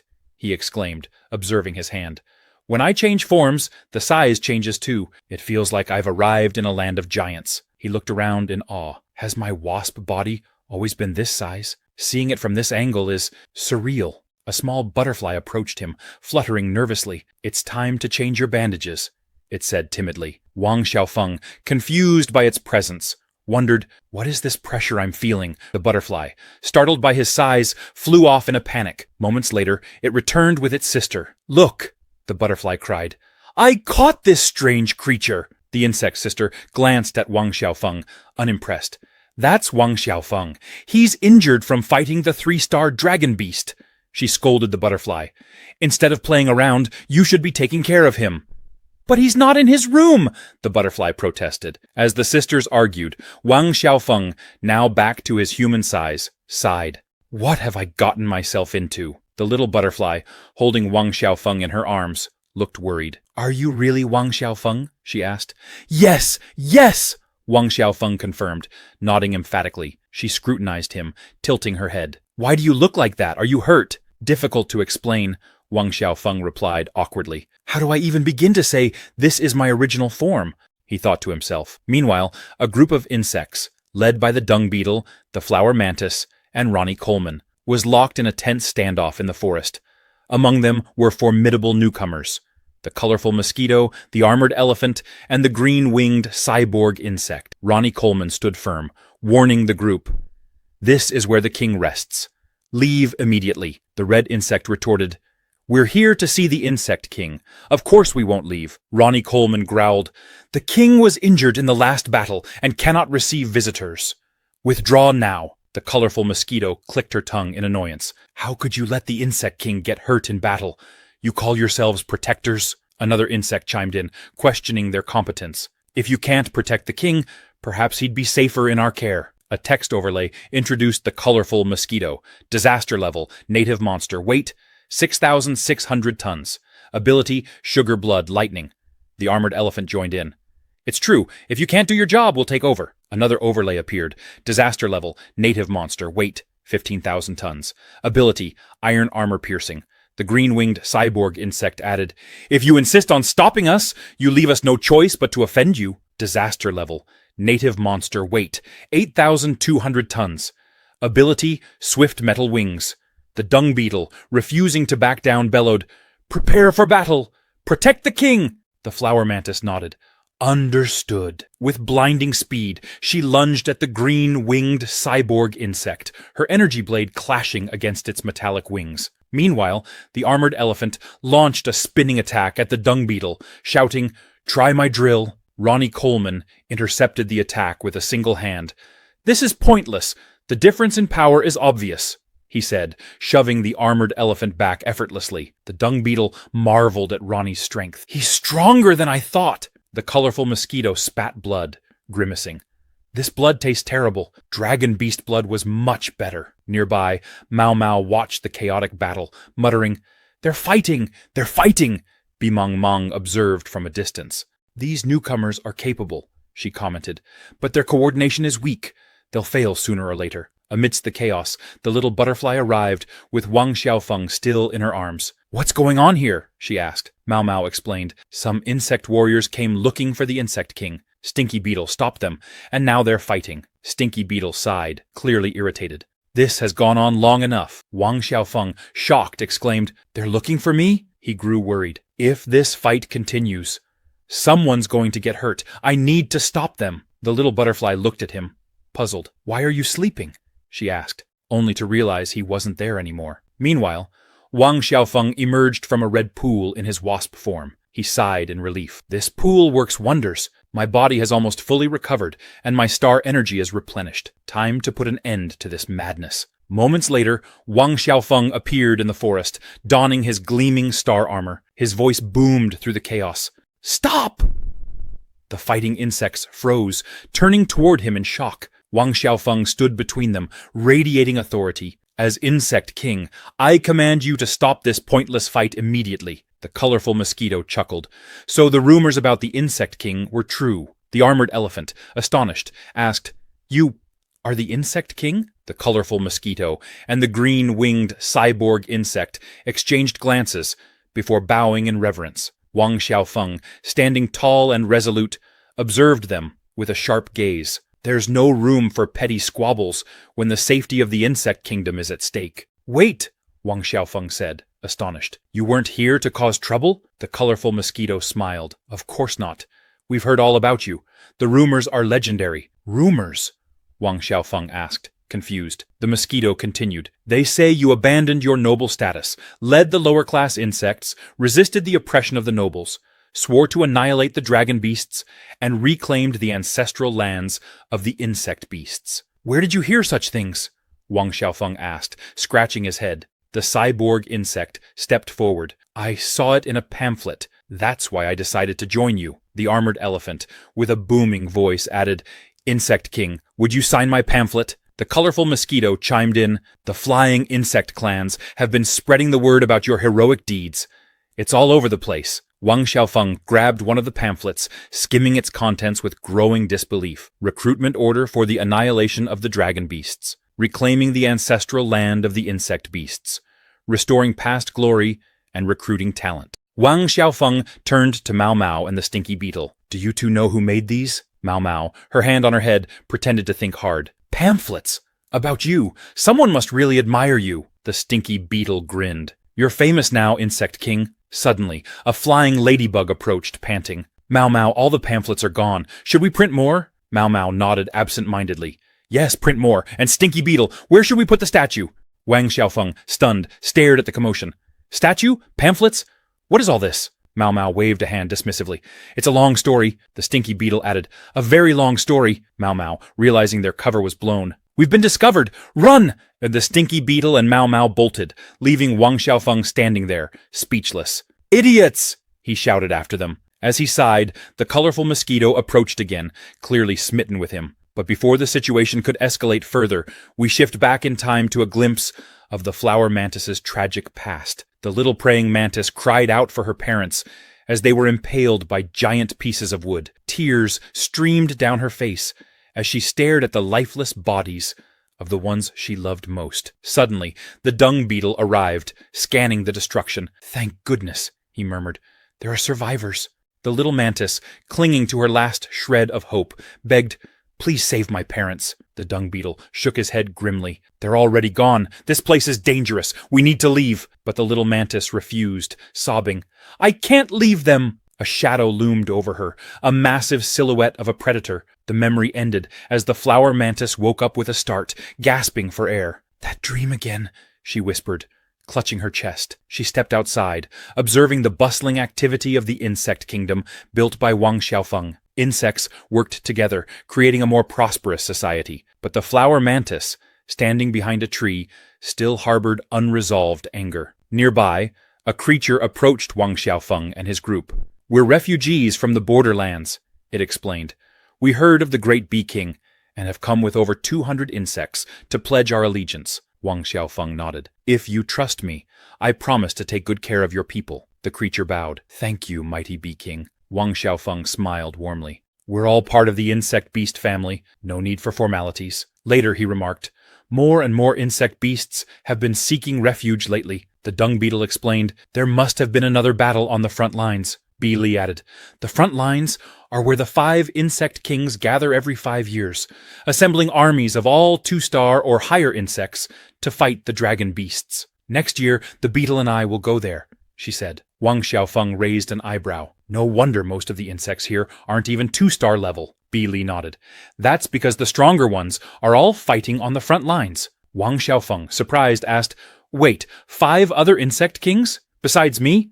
B. Li nodded again. Yes, insect beasts near Empty Island or the coast don't have to worry about dragon beasts because they're protected by the other insect kings. Wang Xiaofeng pondered this revelation, realizing the sheer scale of the battles and responsibilities he now faced as an insect king. B. Li continued, explaining the division of the insect beast realm into 3 major regions, each facing constant threats from the dragons. She elaborated, the eastern region is protected by 3 bee kings, the Yellow Jacket Queen, the Bumblebee Queen, and, of course, you, Wang Xiaofeng. B. Li provided further details. Yellow Jacket Queen. Disaster level, 5 stars. Species native monster Yellow Jacket. Weight, 27,000 tons. Ability, Mother of the Realm. Her Mother of the Realm. Ability allows unrestricted communication and the transfer of star energy between blood relatives within sensory range. Bumblebee Queen. Disaster level, 4 stars. Species, native monster. Bumblebee. Weight, 27,500 tons. Ability, Imperial Guard. Her Imperial Guard ability ensures that within her sensory range, injuries sustained by any blood relatives are reduced by half. B. Li continued. The northern region is defended by the Stag Beetle King and the Rhinoceros Beetle King. Rhinoceros Beetle King. Disaster level, 4 stars. Species, native monster. Rhinoceros Beetle. Weight, 82,000 tons. Ability, Sovereignty. Sovereignty forces a one-on-one duel between any chosen member of his side and an opponent within a set range. Only one can survive. Stag Beetle King. Disaster level, 5 stars. Species, native monster, Stag Beetle. Weight, 90,000 tons. Ability, Royal Crusade. Royal Crusade sends all subjects within sensory range into a frenzy, enhancing all their attributes. Wang Xiaofeng, impressed, asked, With such strong insect kings, how are we still losing territory to the dragons? The flower mantis stepped forward. It's because the insect kings are up against the dragon generals, each a terrifying 6-star disaster level. The 4 dragon generals won. Red Extinction, disaster level, 6 stars. Species, cosmic monster, weight, 890,000 tons. 2. Wuxiang, disaster level, 5 stars. Species, cosmic monster, weight, 550,000 tons. 3. Tide Mirage, disaster level, 6 stars. Species, cosmic monster, weight, 1,050,000 tons. The flower mantis explained, the dragon generals draw their strength from the Star Dragon King himself. Their overwhelming power is why even the insect kings struggle. Wang Xiaofeng's face turned pale. 6 stars? That's terrifying. The flower mantis added, I'll reach 2 stars soon and join the front lines. Ronnie Coleman intervened. You're too young. Don't be reckless. Wang Xiaofeng, inspired, declared, I'll train harder and become stronger so we can fight together. B. Li grinned. Since you're so eager, we'll increase the intensity of your training starting tomorrow. Wang Xiaofeng groaned. Isn't there a faster way to get stronger? B. Li smacked him. Do you hate my training that much? But yes, there is a faster way. By consuming the flesh of high-level dragon beasts. The stronger the dragon, the more effective it is. The 1-star and 3-star dragon meat we recently obtained might produce some 1-star insect warriors. Wang Xiaofeng pondered this, recalling his experiences in his other body, where dragon meat played a crucial role in his development. Meanwhile, in the robot cemetery, the other Wang Xiaofeng inspected their resources. We've gathered enough material and energy to build robots, he said. The problem now is the blueprint. I've repaired robots, but building one from scratch without detailed instructions is impossible. As he mulled over the problem, Princess Weiwei interrupted, lying on the ground and looking shaken. It's the Star Dragon King. Wang Xiaofeng stiffened. The Star Dragon King? What's he doing here? Weiwei pointed toward the dragon's lair. That monster. It's recovering in that pool. Facing the lair, Wang Xiaofeng narrowed his eyes. Don't worry, he reassured her. The Star Dragon King has been recovering in that pool for a month, and his injuries still haven't healed. His knees are far from functional. The two stared at the lair, the tension in the air palpable. As they realized the dangers lurking nearby, Wang Xiaofeng paused, staring toward the Dragon King's lair. If we let the Star Dragon King recover, It's going to be a problem, he muttered. A moment of realization crossed his face. Isn't that high-level dragon meat just waiting to be eaten? Turning to the crying Princess Wei Wei, he reassured her. Don't worry, I won't let him recover before we leave. She clung to him tightly, trembling with fear. Wang Xiaofeng thought smugly. Let go of my arm, he said finally. Wei Wei quickly released him, blushing as she apologized. Inside, Wang Xiaofeng couldn't help but think, well, that did feel pretty nice. Wei Wei scolded herself internally. I'm Princess Vivi, the 133rd princess of the Galactic Empire. I can't act like a scared little girl. Meanwhile, Wang Xiaofeng smirked and muttered under his breath, Ugh, my irresistible charm is too much to handle. Suddenly, a dragon turtle appeared, pouring more liquid into the red pool. It observed the pool carefully. The Dragon King's wound should be healed by now.